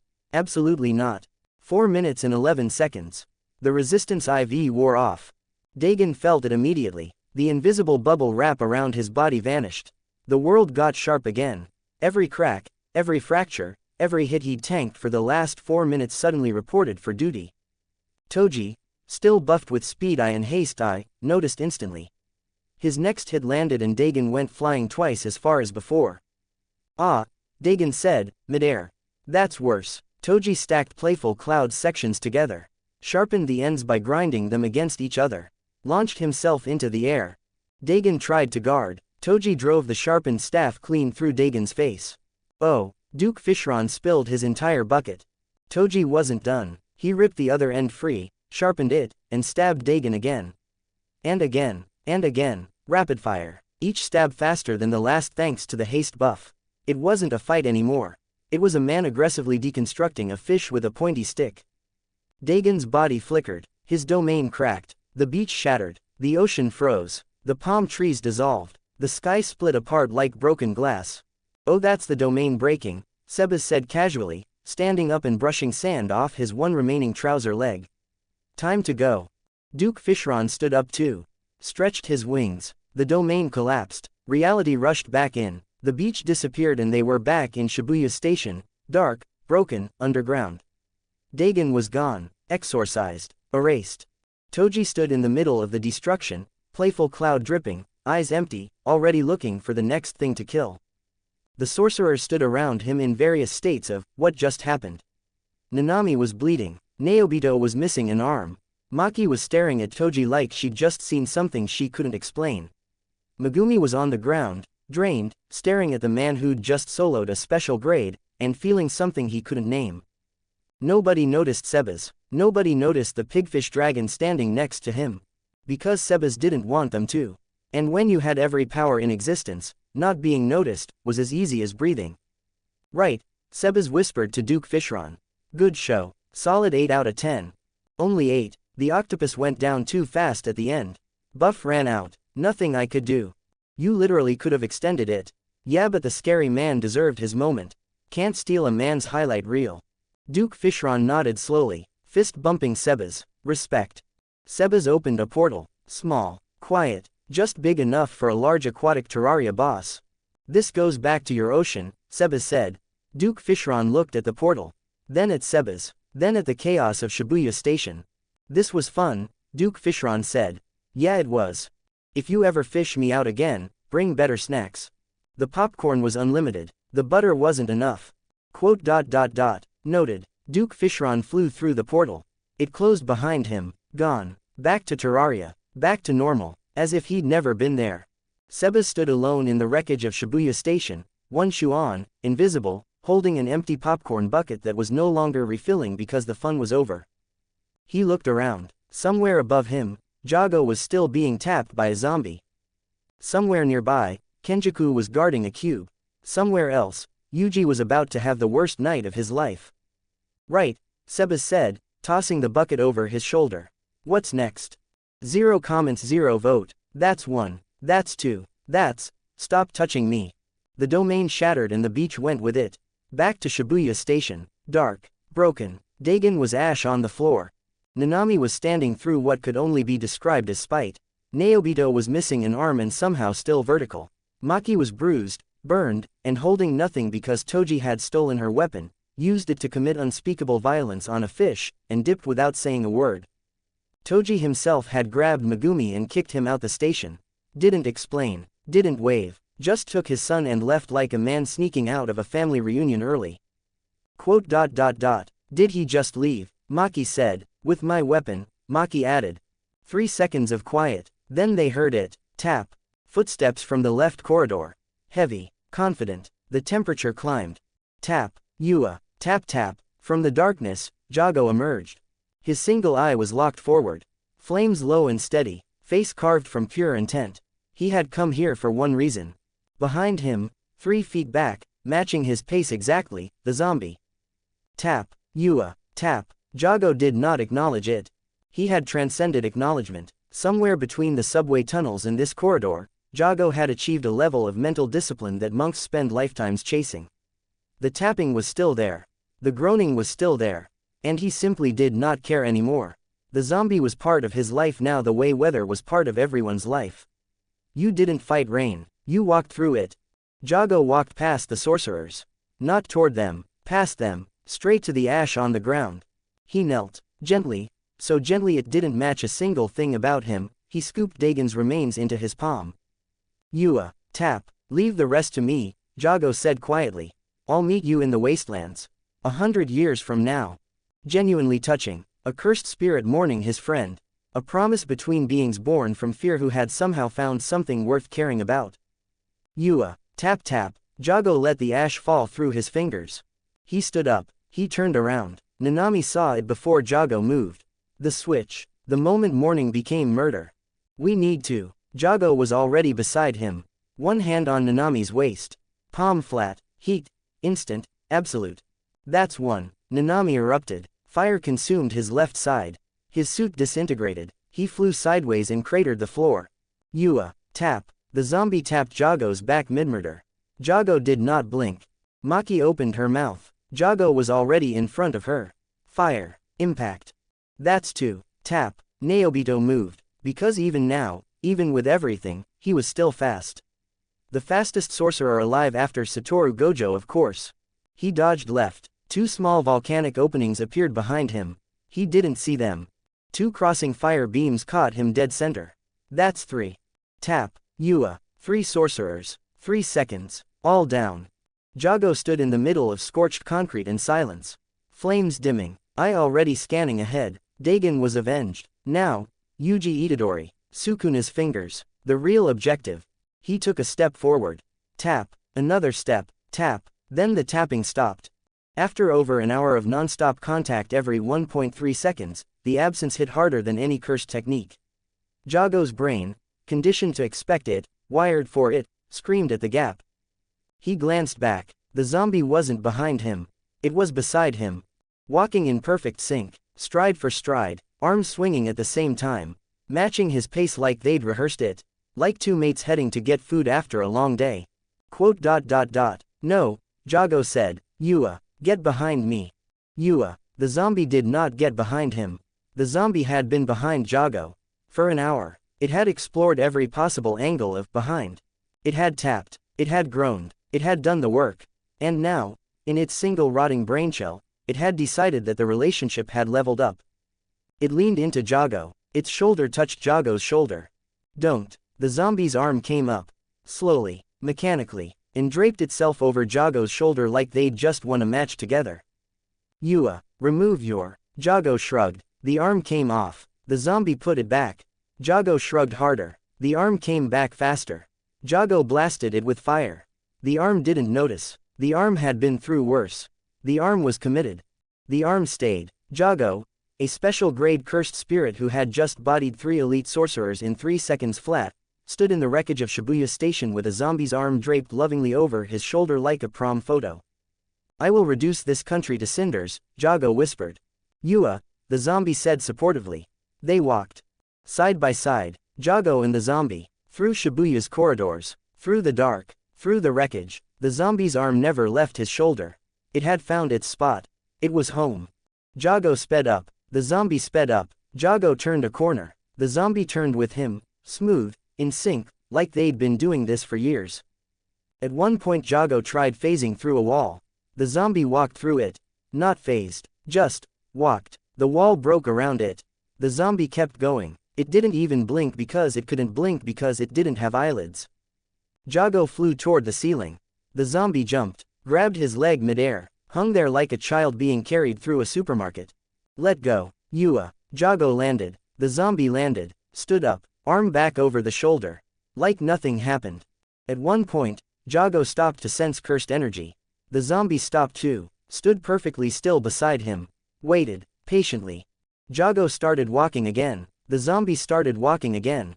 They were in sync now. Their footsteps matched. Left, right, Jogo's flames crackled. The zombie's armor clinked. If you closed your eyes and listened, it almost sounded like 2 people walking together. Which it was, technically, if you were generous with the word, people. Then Jogo stopped dead. His eyes snapped wide. His flames surged. Something had just shifted in Shibuya. Something massive, ancient, and deeply wrong. Sukuna. A finger had been released. He could feel it. The king of curses was waking up inside that boy, and if Jogo could get there first, if he could feed Itadori the rest of the fingers. Jogo took off, full sprint, flames trailing behind him like a comet. The zombie sprinted beside him, arm finally off the shoulder because they were running and even a dead mob understood you don't sidehug at Mach speed. But it was there, right beside him, stride for stride, green skin, dead eyes forward, not chasing anymore. Running with him, they disappeared into Shibuya's darkness together. Sebas had watched the whole thing from behind a pillar. Invisible, arms crossed. He'd watched Jogo burn the sorcerers. Didn't step in, not his world, not his fight, not his business. But the zombie, his stupid, beautiful, brain-dead son, going from stalker to soulmate. That he hadn't expected. My boy's speedrunning the relationship, Sebas muttered. Stay proud son, you are dedicated. He pushed off the pillar. Looked at the 3 sorcerers on the ground. Burned, broken. He cracked his neck, and followed the fire deeper into Shibuya. 0 comments 0 vote, my future son-in-law. Jogo found Yuji's body on the ground floor of Shibuya Station. The boy was unconscious, face down, beaten half to death by Choso. Blood everywhere. 2 girls, Nanako and Mimiko, were crouched over him, shoving a mummified finger into his mouth like the world's worst first aid. Jogo landed beside them. The zombie landed beside Jogo. Its arm was hooked around Jogo's like they were a couple on a Sunday walk. How many did you feed him? Jogo demanded. The girls looked at Jogo. Then at the zombie attached to his arm. Then back at Jogo. Quote. 1, Nanako said slowly. What is that thing on your? Don't. How many fingers? 1. 1 wasn't enough, but 10 at once. That would force a switch. Kenjaku had told him, 1 finger a day for 20 days and Yuji keeps control. 10 at once. Sukuna takes the wheel.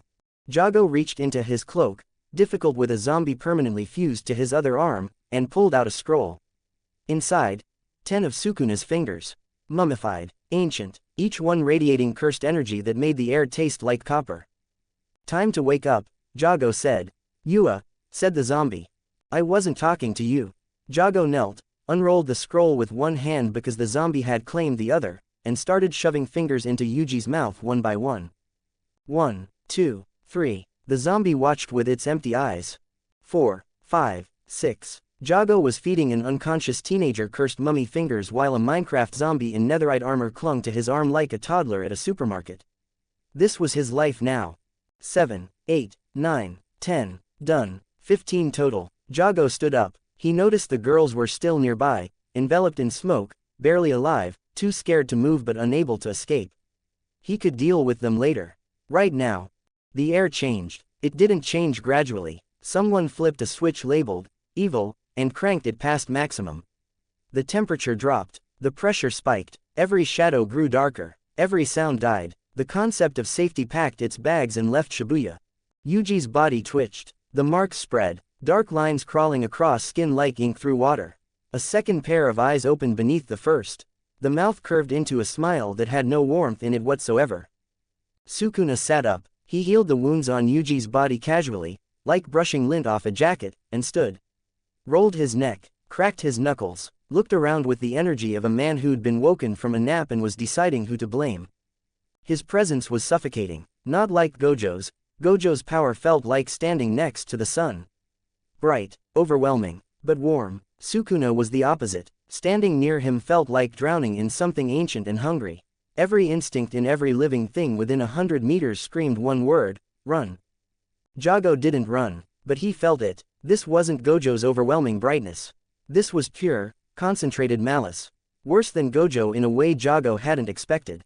Move, Sukuna said. 1 second. Jogo moved. His body moved, instinct overriding pride. He darted sideways, putting distance between himself and the king of curses. The zombie came with him, arms still linked, matching his speed perfectly. The girls hadn't moved, couldn't move. Nanako was frozen, Mimiko was shaking. They could both feel it. One wrong breath and they'd die. Sukuna walked toward them, slow, unhurried, 4 eyes scanning the 3 figures in front of him, 2 terrified girls, 1 bleeding volcano, and a Minecraft zombie standing upright with its arm hooked around said volcano.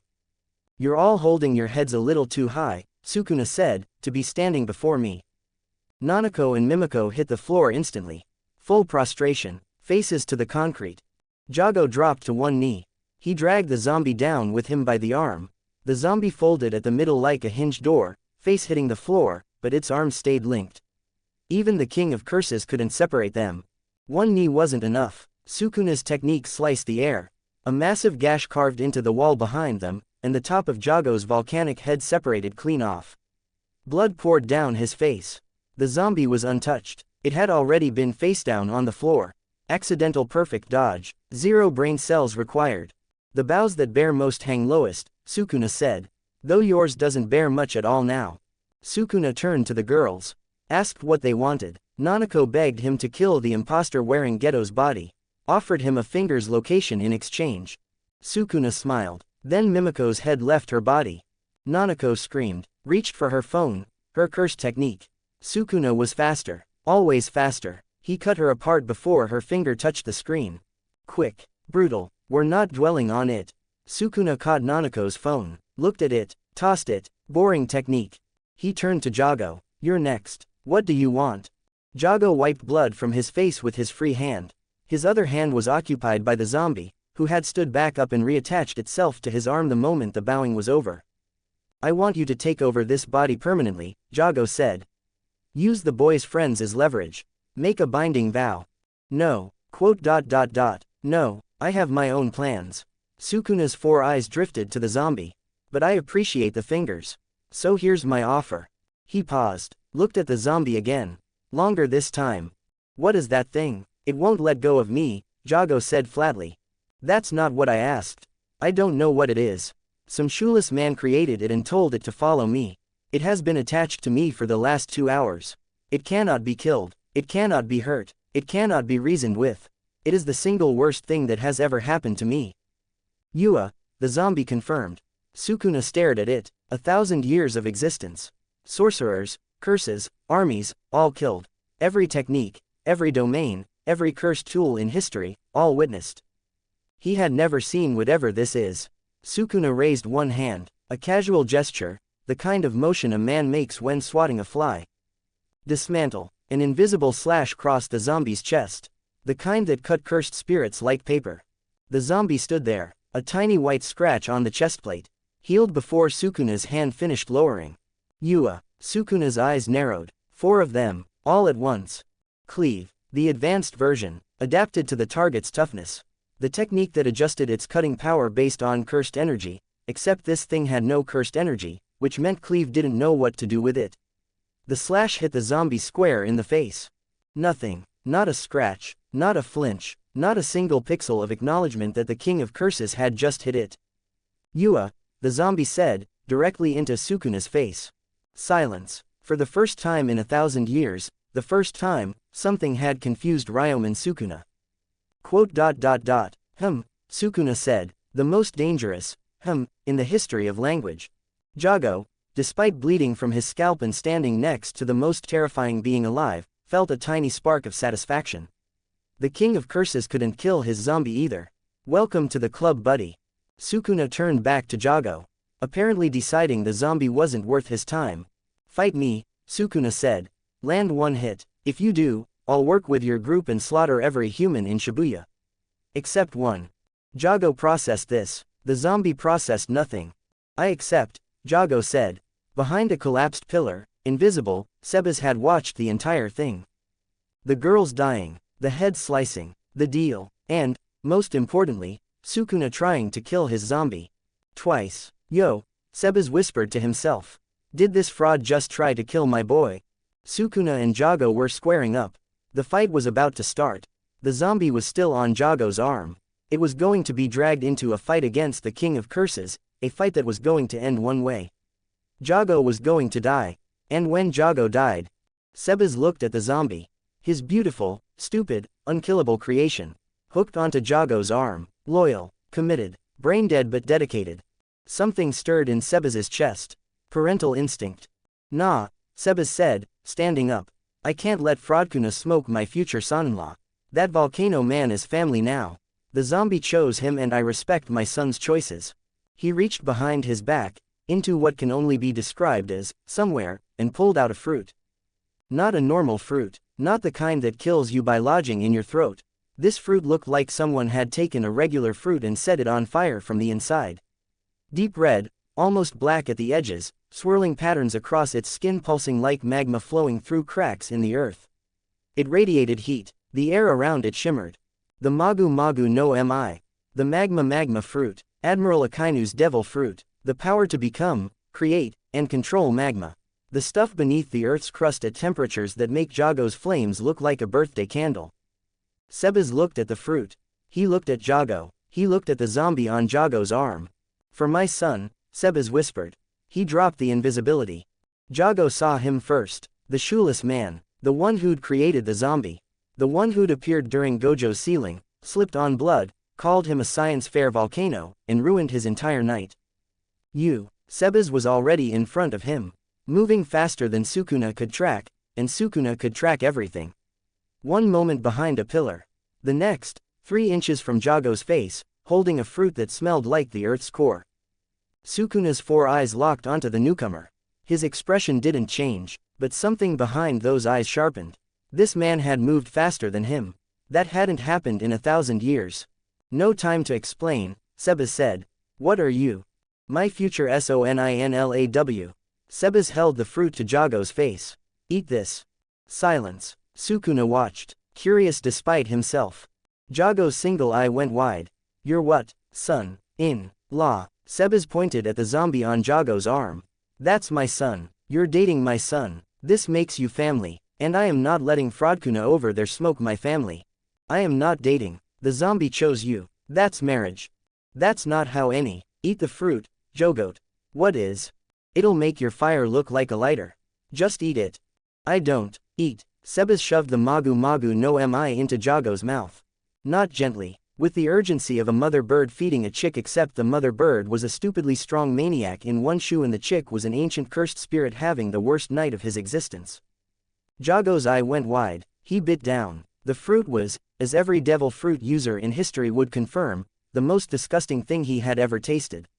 And he was a being made of fire who didn't technically have taste buds. It tasted like someone had blended a tire with battery acid and seasoned it with betrayal. His mouth rejected it, his tongue filed for divorce. Every fiber of his cursed spirit body screamed spit it out. But Jogo had survived Gojo. He had survived a zombie. He had survived having the top of his head sliced off by the king of curses. He was not going to be defeated by a fruit. He swallowed, and something inside him ignited. 2 comments 0 vote. Stand proud, Volcano Boy.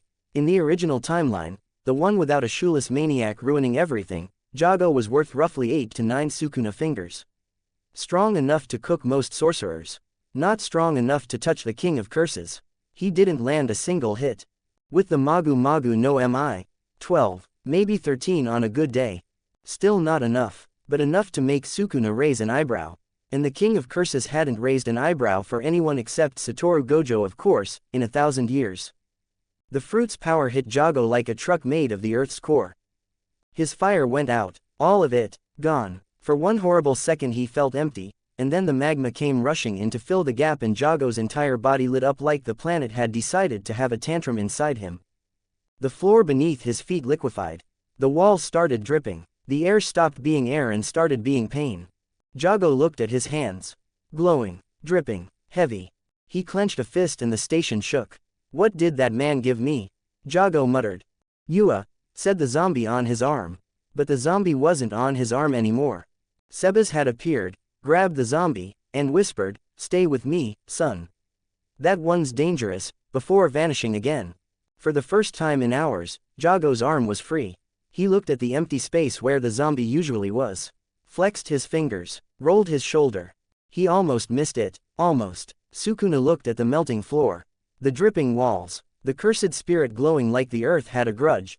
Oh, Sukuna said, you got hotter. I got stronger.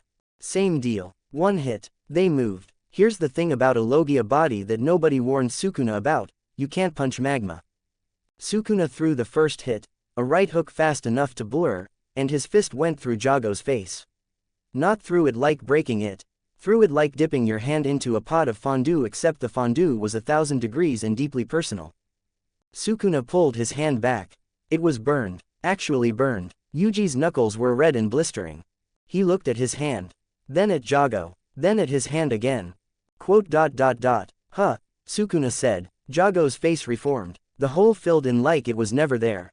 Can't punch me anymore, Jogo said, and for the first time tonight, his voice had swagger in it. Sukuna flexed his burned hand, healed it with reverse curse technique in half a second. Then he smiled the kind of smile that historically preceded entire bloodlines ending.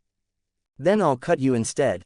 Dismantle. 3 invisible slashes carved through Jogo's torso. These cut the cursed energy, not the body. No amount of being liquid saved you from getting your soul sliced. Jogo split apart, sprayed magma everywhere, and reformed 10 feet back, breathing hard. Ow, Jogo said. There it is, Sukuna said. The fight blew out of the station and into the streets of Shibuya. Buildings melted, not a metaphor. Jogo touched one while reforming midair, and the entire left side of it sagged like a candle left on a radiator. Kusakabe and Panda, mid-scuffle with some curse users nearby, stopped and stared at the skyline. Is that building melting? Panda said. We're leaving, Kusakabe said immediately. But, leaving. Sukuna grabbed Jogo's scarf, the one part that wasn't magma, and swung him through a building. Jogo liquefied on impact, passed through the wall, reformed on the other side, and fired a stream of molten rock back through the hole. Sukuna dodged sideways. The stream hit the building behind him, and the building simply gave up on being a building. Jogo was lasting, and in a fight where the original version of him got dismantled in minutes, lasting was a miracle. Sukuna noticed too. He was actually having to move. Actually dodging. The magma body meant every physical exchange burned him, and while he could heal, healing constantly was annoying. And the King of Curses did not like being annoyed. You're making me work, Sukuna said, landing on a rooftop. Good, I didn't say I liked it. Jogo went maximum. The meteor that rose above Shibuya wasn't fire this time. It was denser, heavier, glowing like a small sun.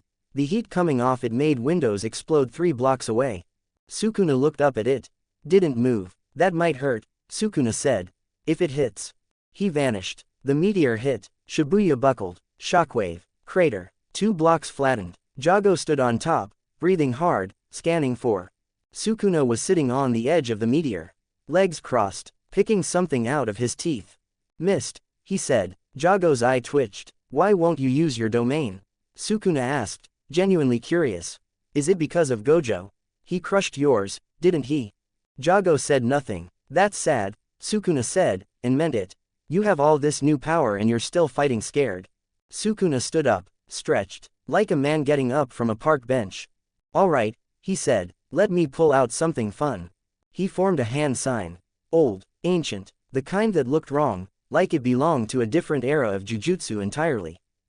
Binding vow, Sukuna said casually. Made this one back in the Heian era. Gave up the ability to use it freely in exchange for it hitting stupid hard when I do. Haven't needed it since, what, 1,000 years? LMAO, I almost forgot the hand sign. He said, El Mao, out loud. Like a word, because Sukuna had been listening to modern humans talk and had picked up their vocabulary out of sheer contempt for their language. A flame condensed at his fingertip. Arrow-shaped. The air around it bent. Jogo's eye went wide. Since when can you use F? Sukuna released it. 2 city blocks stopped existing. A perfect circle of nothing where buildings used to be. Jogo survived because his body went fully liquid at the last millisecond. But the cursed energy behind the arrow had scattered him across the crater in cooling globs. He pulled himself together, slowly, painfully, each piece crawling back like it didn't want to. Sukuna stood at the crater's edge. Clean, unbothered, hands in pockets. You still alive? Nice. Stand up. Jogo stood, barely, one arm still half liquid, head cracked down the middle, eye flickering. But up, you know what? Sukuna said, walking toward him, you're the first one tonight that made me use that. That's worth something. Jogo had nothing left. The fruit had given him time, power, a real fight, but it was still meaningless against the King of Curses. He'd thrown everything, and Sukuna was walking toward him like he'd just finished a light jog. Sukuna raised his hand. The arrow condensed again. Last one, he said. Jogo closed his eye. Hanami, Dagon, I'll see you both soon. Sukuna drew back, and the zombie broke free. Not broke as in shattered. Broke as in broke Sebas's command. It had been standing beside its creator the entire fight. Still, obedient. tracking Jogo across the skyline with its dead eyes like a compass pointing north. Sebas had said stay and it had stayed. But now, with the arrow aimed at Jogo's chest, with the end 3 seconds away. Speed 20 activated. The sonic boom cracked the air. The ground split. Debris flew sideways. The zombie landed between Jogo and Sukuna. Arms spread, facing the king of curses. Yua. It sounded different. Lower. If a Minecraft mob with no vocal cords and no soul and no reason to care about anything could sound like it was saying, not him, that's what it sounded like. Sukuna paused. Quote. You again, he said. Jogo opened his eye. The zombie was standing in front of him, shielding him. The brain-dead, groaning, unkillable thing that had tapped his back, walked beside him, and draped its arm over his shoulder, was between him and death.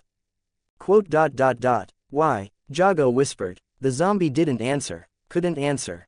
But it didn't move. Behind the rubble, in the dark, Sebas was crying. Full, ugly, open-mouth crying.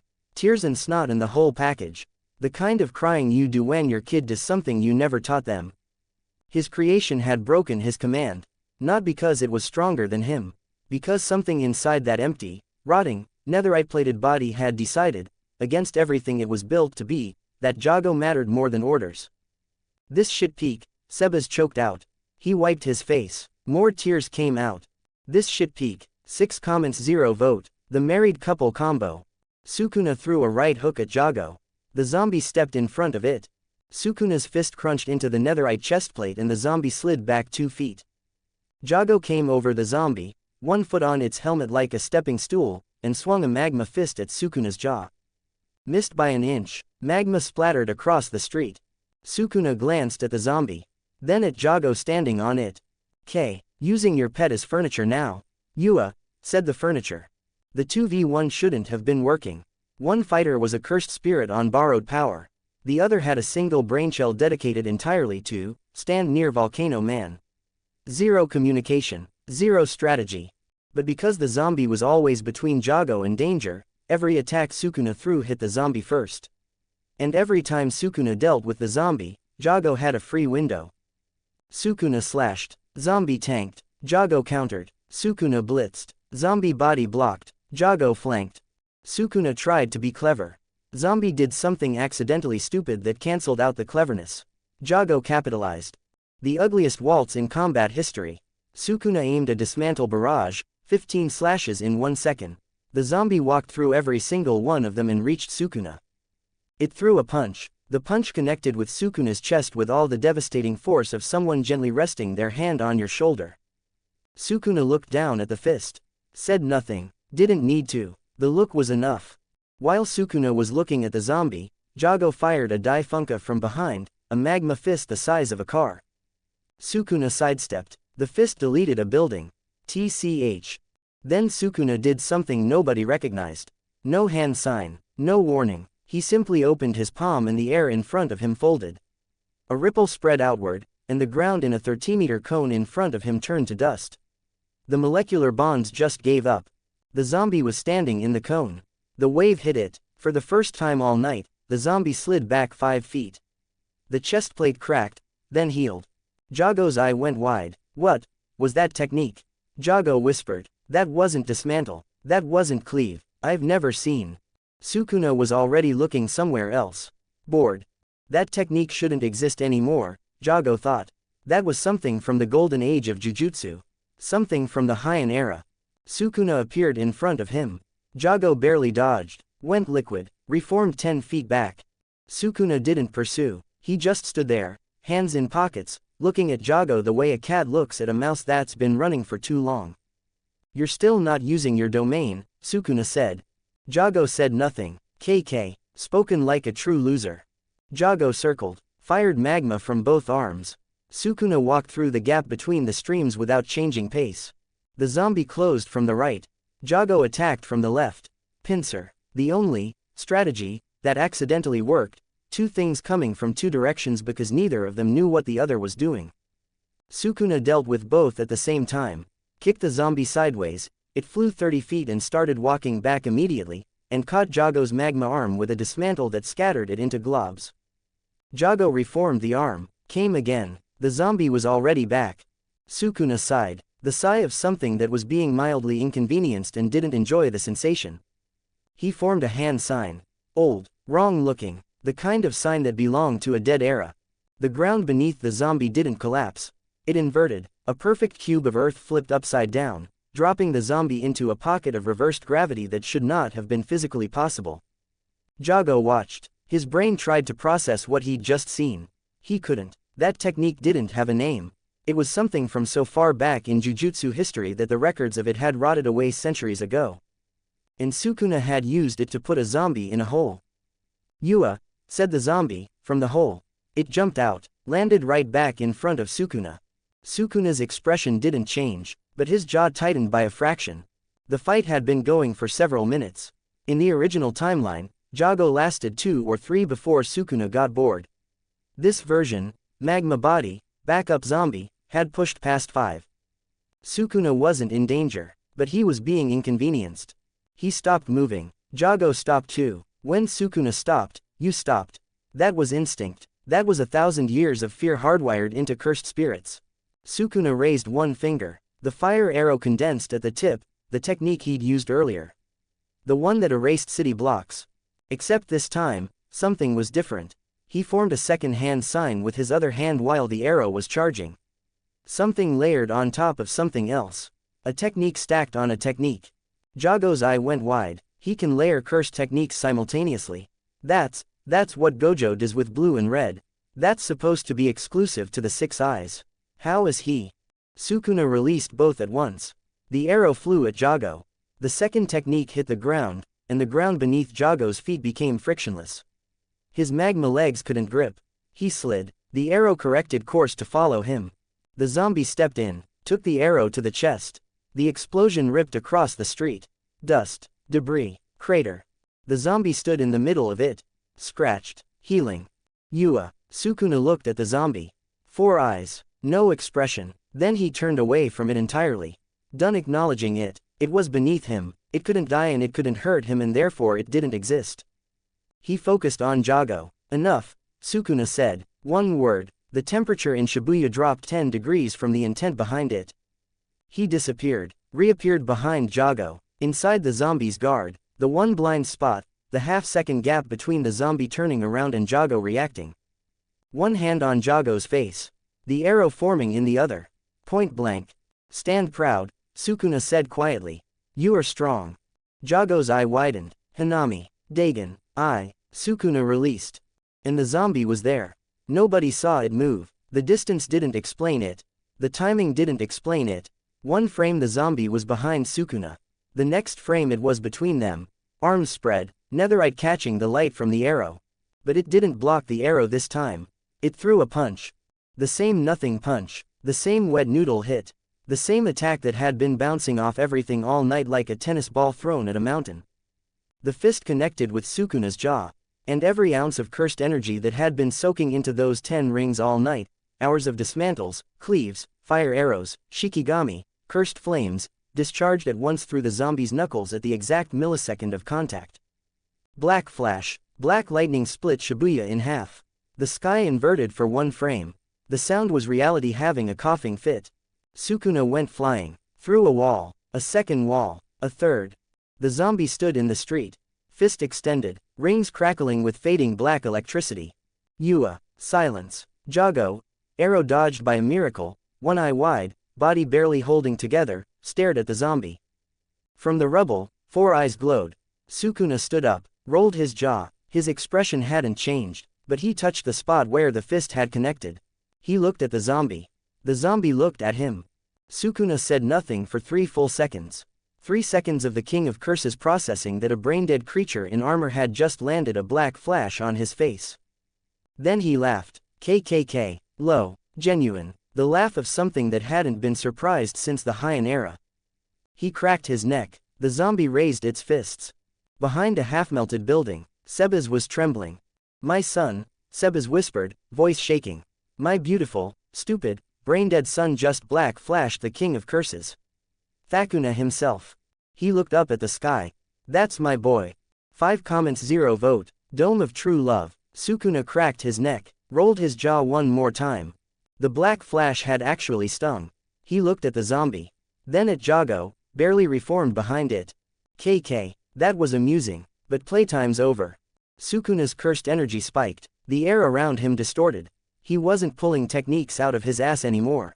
The hands came together and Jogo recognized the sign before it was even finished. Malevolent Shrine. The domain manifested into reality, no barrier, no separate space. A massive Buddhist shrine materialized behind Sukuna, surrounded by skulls, radiating an aura of worship near die. The effective range spread outward. Everything within that range was about to be shredded by cleave and dismantle until nothing remained but dust and regret. Jogo's legs locked, not from the domain, from fear. He'd felt this before, not from Sukuna, from Gojo. Standing inside unlimited void, watching his own domain get crushed like it was made of wet paper. The humiliation, the helplessness, the absolute certainty that his innate domain was nothing compared to what stood in front of him. Malevolent Shrine was stronger than unlimited void in a clash. Jogo knew that, everyone knew that. If Gojo's domain had eaten his alive, what would Sukuna's do? There wouldn't even be crumbs left. I can't. The magma in Jogo's body dimmed. His hands dropped loosely beside him. I can't use my domain. He'll crush it, just like Gojo did. I'll expand it and it'll last half a second and he'll look at me the same way Gojo did, like I'm nothing, and then I'll die inside my own technique. Malevolent Shrine's slashes began. Invisible cuts filled the air. Everything in range started coming apart. Concrete, steel, asphalt, reality itself being diced into smaller and smaller pieces. Jogo closed his eye. Hanami, Dagon, I'm sorry, I wasn't strong enough to. Lover. Jogo's eye snapped open. The zombie was standing in front of him. Facing him, not facing Sukuna, facing Jogo, arms at its sides, netherite scratched but holding, rings dimly glowing. Its mouth was open, and it was talking, not groaning, not, talking, in a voice that sounded like gravel being dragged through a washing machine, but with actual words. Actual sentences, actual intent. The black flash had done something. The cursed energy that had discharged through the zombie's fist, the accumulated residue of an entire night of combat, had jolted something awake inside that single brainshell. Conviction. Lover, the zombie said again. Its voice was horrible, wet, like someone had taught a blender to speak. But the word was clear. What? Jogo said. The bells of the Gion Monastery, the zombie started. Jogo stared. Sukuna's slashes were getting closer. Buildings around them were being diced. Dust filled the air. Echo with the warning that all things are impermanent. What are you doing? The blossoms of the solid trees teach us through their hues that what flourishes must fade. The zombie took one step forward.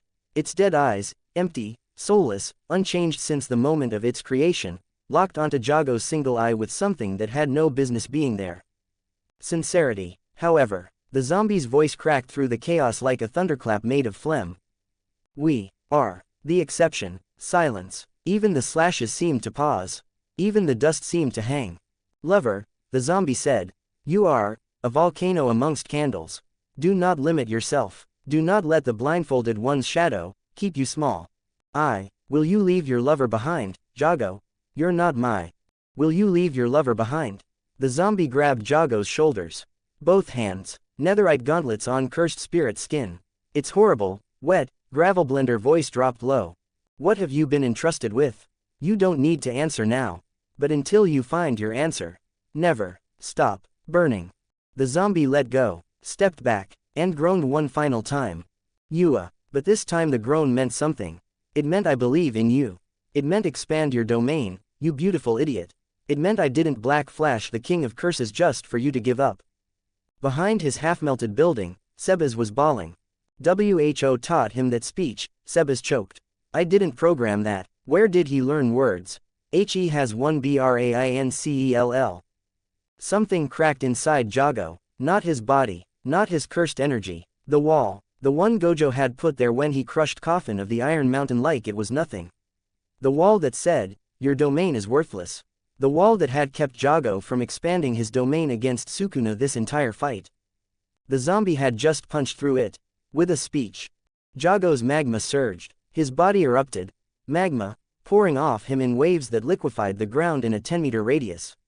His single eye burned with something it hadn't had all night. Confidence. Fine, Jogo said. Fine. He slammed his hands together. Domain expansion. Coffin of the Iron Mountain. The volcano manifested. Not the old one, not the coffin that Gojo had crushed. The Magu Magu no Mi had rewritten it from the inside out. The domain that erupted around Jogo was a supervolcano, a churning, screaming, apocalyptic hellscape of magma and cursed earth. The heat inside would have turned a normal sorcerer to gas. The ground was liquid, the sky was smoke, the walls were flowing rock. Coffin of the Iron Mountain, Magma Edition. It clashed with Malevolent Shrine immediately. The two domains pushed against each other, Sukuna's open barrier raining cleave and dismantle against the walls of Jogo's enclosed volcano. The slashes carved into the barrier. But it held. Sukuna raised an eyebrow, the first genuine eyebrow raise of the fight. He actually expanded it, Sukuna thought. Then the zombie clapped its hands together. Nobody expected this. Nobody could have expected this. The zombie, a Minecraft mob with 10 rings and sentience it had acquired roughly 45 seconds ago, pressed its netherite gauntlets together and said, "Domain expansion." Those two words, spoken in a voice like wet cement being stirred, made every sorcerer in a 3-block radius turn their head. Dome of True Love. The zombie's domain expanded. And it was beautiful. It was a garden, a wide, sunlit, peaceful garden filled with flowers that shouldn't exist, colors that had no names, petals that glowed softly, grass that looked like it had never known a single bad day. The sky above was clear and warm. A gentle breeze carried the scent of something that could only be described as the feeling of being loved unconditionally by something that shouldn't know love. In the center of the garden was a bench. On the bench was a sign. The sign read, "Reserved for Jogo." 3 domains, simultaneously. Malevolent Shrine, open barrier, cleave and dismantle shredding everything in range. Coffin of the Iron Mountain, enclosed volcano, supercharged with magma, holding against Sukuna's slashes. Dome of True Love, an enclosed garden of pure affection that had absolutely no business existing in the same postcode as the other two. The three-way clash created something that hadn't happened in Jujutsu history. The barriers pushed against each other. The surhit effects cancelled out in the overlapping zones. The fabric of space in Shibuya began to warp from the conflicting domains, skull-adorned shrine, erupting supervolcano, and sunny garden all layered on top of each other like the universe's most confusing sandwich. Inside the overlap, petals fell through magma. Skulls rolled across grass, flowers grew from volcanic rock and immediately caught fire, which the garden's domain instantly regrew. Malevolent Shrine slashes carved through flower beds that reformed before the cuts finished. It was chaos. It was beautiful. It was the dumbest thing that had ever happened in the history of Jujutsu sorcery. Sukuna stood in the middle of all 3 domains, 4 eyes scanning the impossible landscape around him. A petal landed on his shoulder. He looked at it.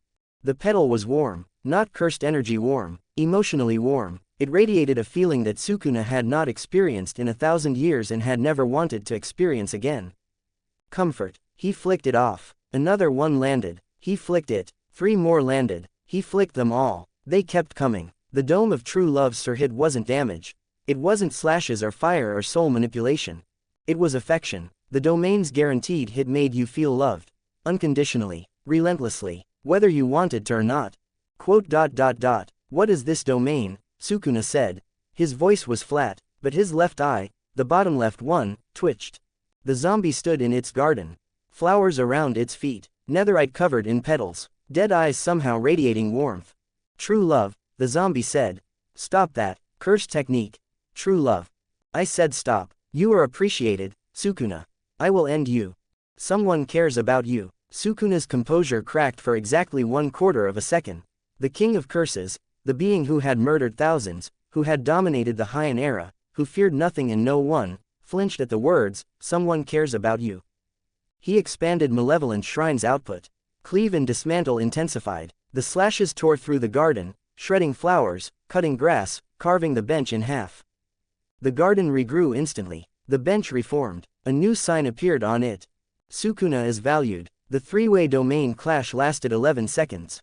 11 seconds of skulls and flowers and magma existing in the same space. 11 seconds of Sukuna being told he was loved while simultaneously trying to kill everyone. 11 seconds of Jogo's volcano holding against Malevolent Shrine because the Dome of True Love's barrier was absorbing part of the slash output. The affection-based domain was so fundamentally different from the other two that it created interference patterns in the cursed energy flow, disrupting Sukuna's guaranteed hit. The zombie's domain wasn't strong. It wasn't refined. It was an incomplete, messy, domain that had been invented by a creature that had learned to talk 3 minutes ago. But it was genuine, and in a three-way domain clash, genuine counted for something. Jogo used those 11 seconds. He poured everything, into Coffin of the Iron Mountain. Every drop of cursed energy. Every ounce of the Magu Magu no Mi's power. The volcano domain screamed. Magma erupted from every surface. The temperature inside went from lethal to theoretical. The domains collapsed, all three, simultaneously. The barriers shattered. The garden vanished. The volcano vanished. Malevolent shrine flickered and dissolved. Everyone's cursed technique burned out. Sukuna, Jogo, the zombie. All standing in the ruins of Shibuya, techniques exhausted, domains gone. 11 seconds. That's all they got, but for 11 seconds, a volcano, a shrine, and a garden had existed together. And the King of Curses had been told he was valued. He would never forgive that. 13 comments 0 vote. With this treasure, I summon fraud. Sukuna stopped laughing. His 4 eyes snapped east. Something had just been summoned in Shibuya. He looked at Jogo, exhausted, technique burned out, the zombie beside him in the same state. Sukuna turned his back and left. Just gone. Jogo stood in the crater. No energy. The zombie beside him, equally spent, arm linked with his. Sebas dropped from a rooftop in front of them. That was fun, Sebas said. Jogo stared at him, too exhausted for words. Sebas clapped his hands together. A portal opened behind Jogo and the zombie. Warm light, the sound of wind through grass. Volcanic hot springs on the other side because Sebas figured Volcano Boy would appreciate that. In you go, Sebas said. Nice dimension, quiet, no sorcerers, just you and my son. Honeymoon destination. I'm not going on a honeymoon with a. The zombie gently took Jogo's arm and walked through the portal. Jogo got dragged with it. Wait, the portal closed. Godspeed, son-in-law, Sebas said.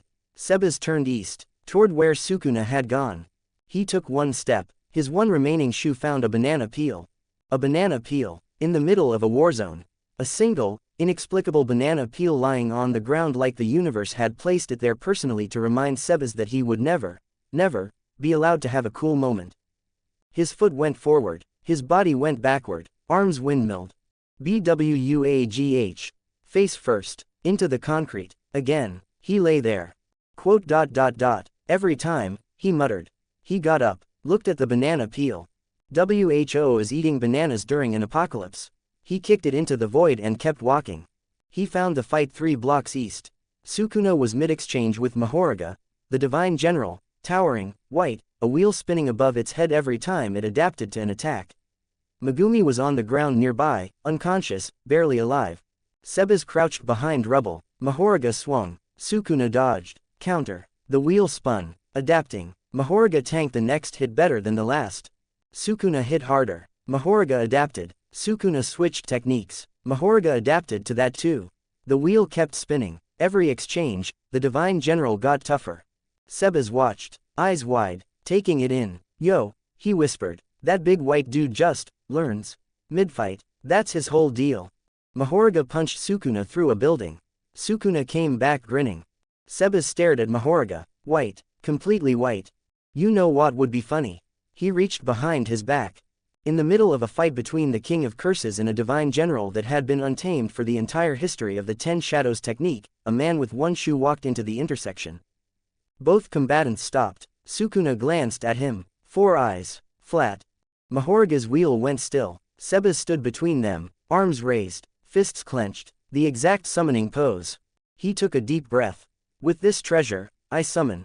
Pause. Dramatic. Held the pose. Let it cook. 8-hand lead sword divergent Sila divine general. Longer pause. Sukuna's eyes narrowed a fraction. Black Mahoraga. The shadow behind Sebas erupted. A figure rose from the darkness. Same towering frame as Mahoraga. Same build, same wheel, same sword arm. Completely black, jet black, the photo negative of the original. It stood behind Sebas, massive, looking around like it had just woken up and wasn't entirely sure what was going on. Sukuna looked at it, then away, already disinterested. Mahoraga looked at it, then back at Sukuna, didn't care about the knockoff. This, Sebas announced, gesturing behind him with both hands, is my greatest creation. Neither of them reacted. Its cursed technique, Sebas continued, undeterred, is stealing. It steals techniques, touches you, takes your moves. Imagine Mahoruga's adaptation, but instead of learning your attacks it just yoinks them straight out of your cursed energy. Gone. His now. One touch and your whole toolkit belongs to. Sukuna raised one finger. Sebas was still talking. My boy Black Mahoruga, the greatest divine general ever conceived, an unstoppable force of pure offensive. A single dismantle crossed the intersection. Power that will revolutionize the entire concept of Shikigami combat and redefine what it means to. Black Mahoruga split in half. Both halves hit the ground with a wet thud. The black wheel clattered. The sword arm rolled away. The two pieces lay in the street like a jigsaw puzzle that someone had given up on. 9 seconds of existence. One casual slash, not even a named technique. Just a flick of Sukuna's finger while Sebas was mid-sentence. Sebas's mouth was still open. His hands were still gesturing. His brain was 3 seconds behind the reality of what had just happened. He looked at the two halves of Black Mahoruga, then at Sukuna. Then at the two halves again. No, Sebas fell to his knees. My son, he killed my son. He crawled to Black Mahoruga's upper half. Grabbed it. Speak to me, say something, use your stealing technique. Steal his technique, steal anything, steal a will to live. Black Mahoruga did not respond because Black Mahoruga was in 2 pieces and had been alive for less time than it takes to microwave a hot pocket. He didn't even get to touch anyone, Sebas wailed. His whole thing was touching people and he didn't touch a single person. What was the point? What was the point of all that drip if he dies immediately? Sukuna had already turned back to the real Mahoruga. The actual fight resumed. Neither of them spared another glance at the shoeless man crying over a dead knockoff in the middle of the street. Sebas knelt there, holding half a divine general. Tears streaming. I gave you the chant, Sebas whispered. I gave you the color scheme. I gave you a cursed technique. All you had to do was touch him one time. He sniffed. All offense no defense. I'm a terrible father. He gently laid Black Mahoruga's upper half down. Stood up, wiped his eyes. Looked at Sukuna fighting the real Mahoruga. The wheel spinning. Adaptation after adaptation. Sukuna pulling techniques from 1,000 years ago right out of his ass. The two strongest beings in Shibuya going blow for blow. Sebas sat down on Black Mahoruga's torso like a bench. Crossed his legs. Manifested a drink. I'm not making another son for at least 3 chapters. You'll make a review and shit comment PLS cuz funny to read YK. Also join the Discord cuz again why not? Web links. Sebas is cool. 3 comments 0 vote. The author gets hands. Sebas sat on the top half of Black Mahoruga's corpse, watching Sukuna fight the real one. A notification appeared in front of his face. Just text, floating in the air, like someone had typed it directly into his reality. R3M0RYXVX7, you won't write about your son. No problem, write about your daughter. Sebas stared at it. Who the fuck is R3M0RYXVX7?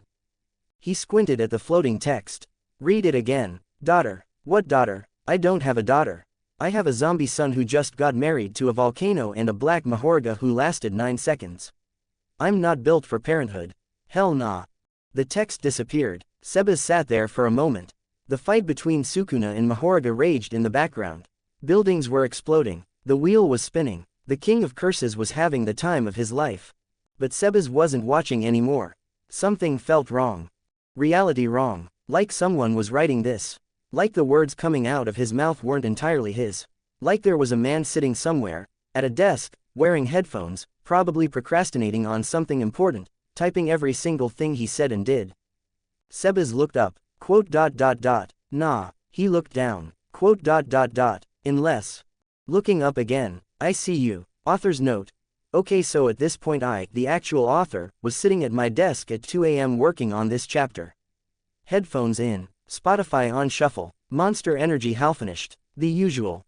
I was mid-sentence, literally typing the part where Sebas watches Sukuna fight Mahoruga, when Spotify decided to hit me with the Prowler's theme.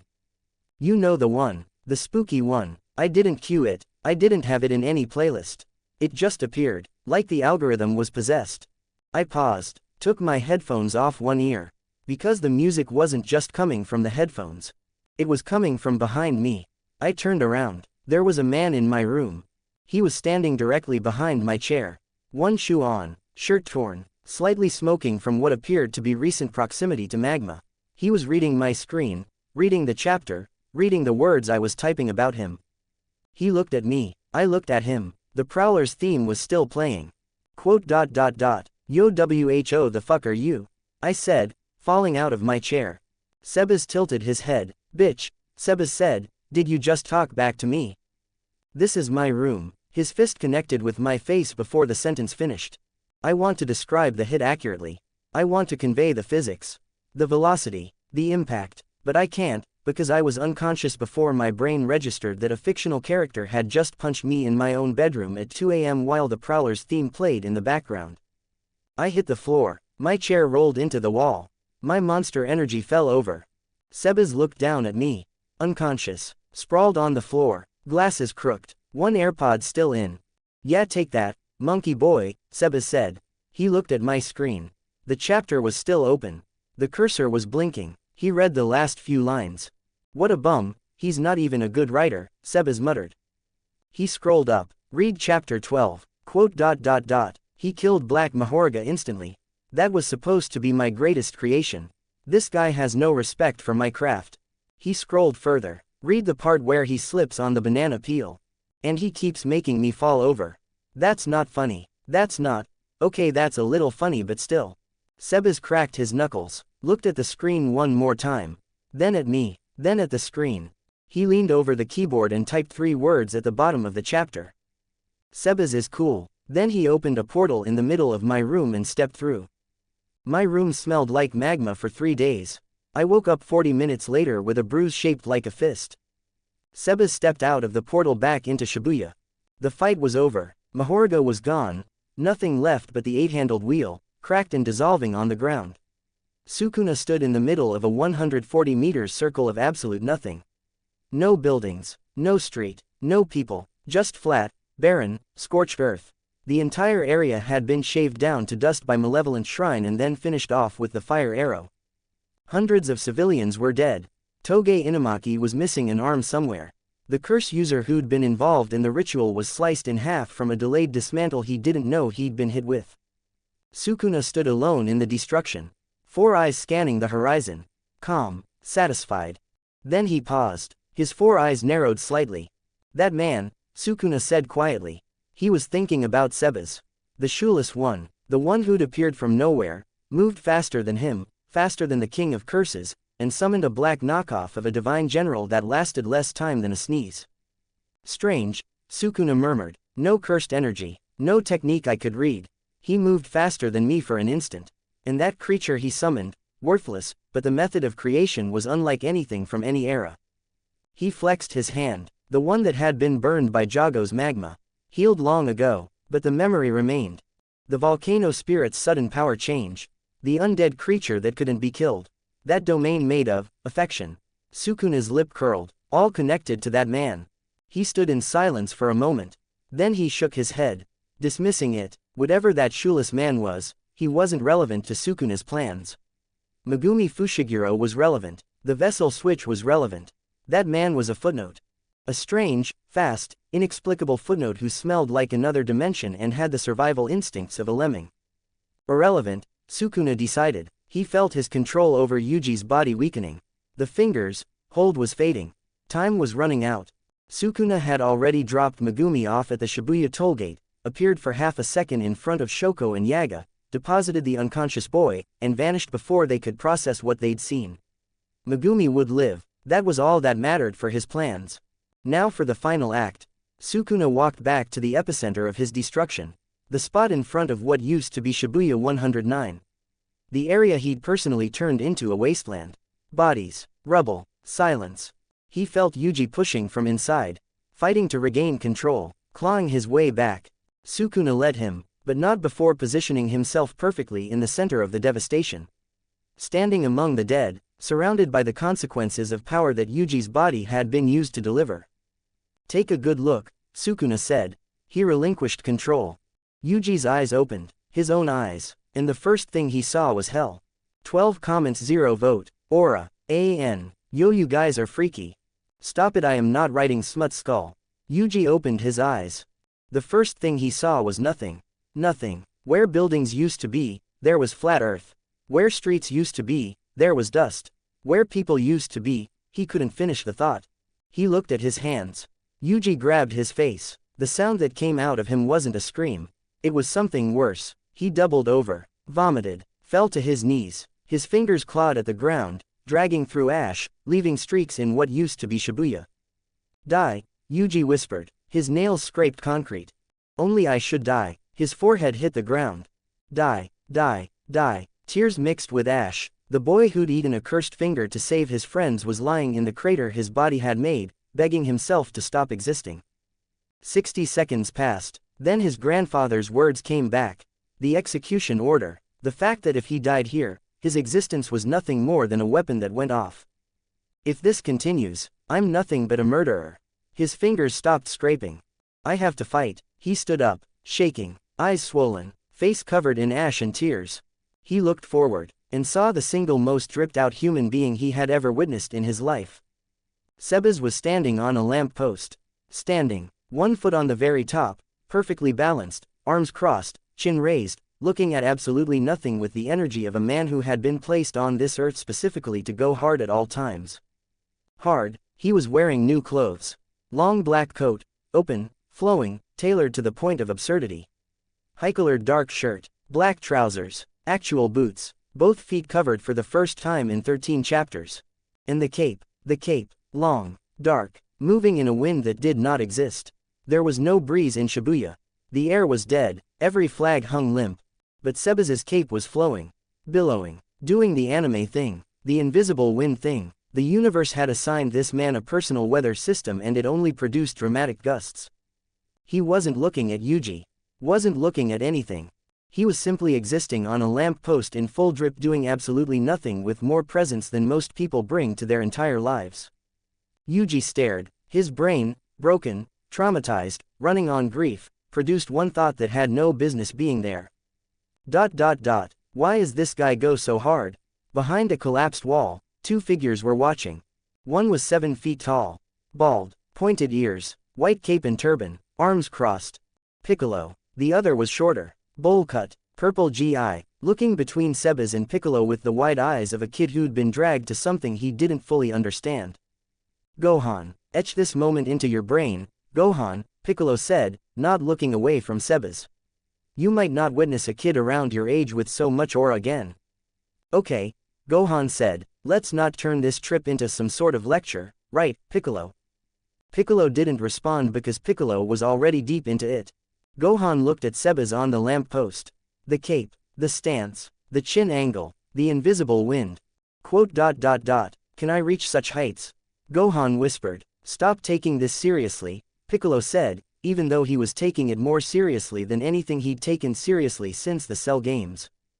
The cape billowed. Gohan leaned forward. Is that really an aura farming technique? What you're witnessing, Piccolo said, his voice dropping, is aura dynamics.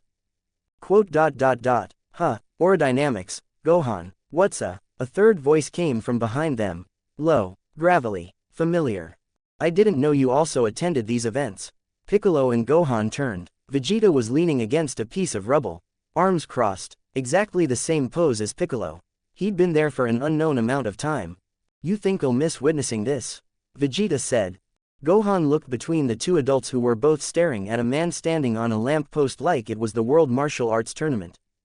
It's actually a thing, Piccolo continued, turning back to Sebas. Aura dynamics, the ability to not lose aura while in motion.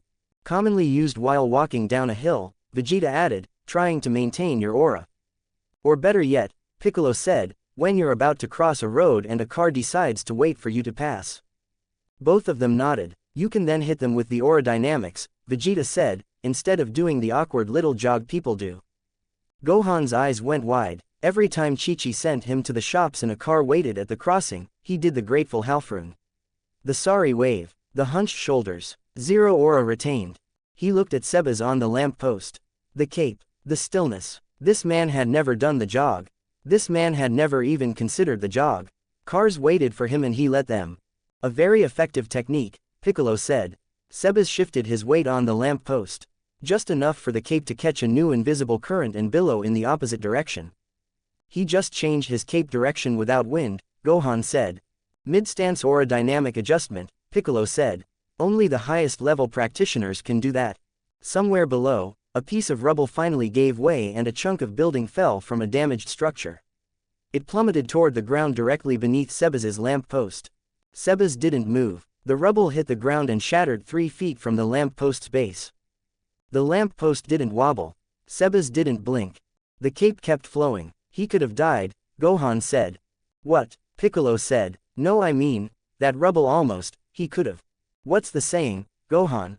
Piccolo said, turning to his student with the gravitas of a man passing down ancient wisdom. Gohan looked at him. It's better to die with aura, Piccolo said, than to live without aura. Vegeta nodded. Gohan stared at both of them. Then at Sebas. Then back at them. Then he pulled out a notepad and started writing. What are you doing? Piccolo asked. Taking notes, Gohan said. Yuji was still staring at Sebas. He didn't know about aura dynamics. He didn't see the 3 Dragon Ball characters analyzing a man on a lamp post from behind a wall. He didn't know that the cape had a 40% aura bonus or that the mid-stance directional adjustment was a high-level technique. All he saw was a man who looked like he had never once in his life apologized for existing. And somehow, that was enough to make Yuji take one more step forward. Sebas still didn't look at him. The cape billowed. Yuji walked toward Shibuya Station. Toward whatever came next. Behind the wall, Piccolo watched him go. The aura reached him, Piccolo said. Vegeta uncrossed his arms. Crossed them again. Not bad. Gohan was still writing. 14 comments 0 vote. You valid, suit guy. Nanami was walking through Shibuya Station. Half his body was charred. One eye gone. Suit destroyed on the left side. Sword in his right hand, barely gripped. He was thinking about Malaysia. A house on a beach. Books he never read. He'd cut through a dozen transfigured humans on autopilot. Grade 1 muscle memory doing work his mind had clocked out at 10 minutes ago. Then Mahito appeared in front of him. The cursed spirit stepped out from a photo booth he'd been hiding in like a gremlin. Hand already reaching for Nanami's chest. Grinning. We go way back, don't we, Nanami? Mahito said. Want to chat? Nanami didn't respond. He looked to his right. A vision, Haibara, his dead friend, pointing down the corridor. Nanami followed the gesture. Yuji was there. Just entered the station. Running toward them, eyes wide, already horrified. I don't want to curse this boy with my final words, Nanami thought. He smiled. Itadori. You've got it from. Mahito's hand pressed against Nanami's chest. Idle transfiguration activating. 1 second from detonation. A hand grabbed Nanami by the back of the neck. Not Mahito's. Not Yuji's. A hand that came from nowhere, appearing behind Nanami between one frame of reality and the next, fingers closing around his collar with the casual grip of a man picking up a jacket off a chair. Nanami vanished. Mahito's hand closed on empty air.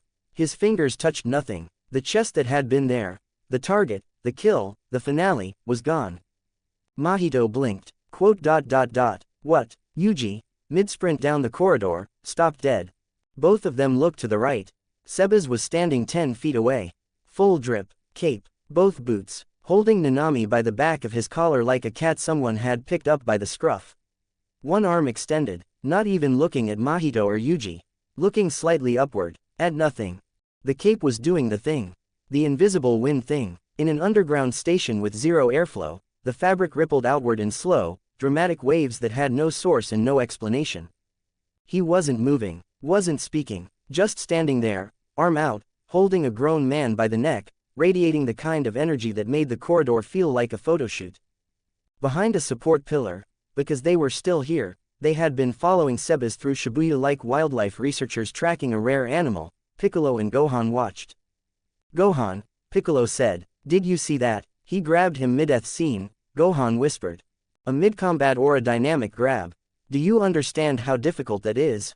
He teleported, snatched a man by the collar, repositioned 10 feet sideways, and landed in a pose. Not a single point of aura was lost during the transition. That's possible. Most practitioners lose 40 to 60% of their aura during rapid movement. The jog effect, the scramble, the panic repositioning, but this man, Piccolo pointed at Sebas, executed a combat teleport while holding another human being and came out the other side looking like a magazine cover. Gohan was scribbling in his notepad. Aura retention during teleportation, 100%. He's not even looking at them, Piccolo continued. He's holding a man like a shopping bag and giving the camera an angle. There is no camera, he's giving an angle to the concept of being watched. That's aura dynamics operating at a theoretical level. Can I learn this? Fuck nah. Vegeta, leaning against a wall further back, nodded once. Flawless entry. Sebas finally looked at Nanami. The man was dangling from his grip, one remaining eye wide, brain trying to process what had just happened.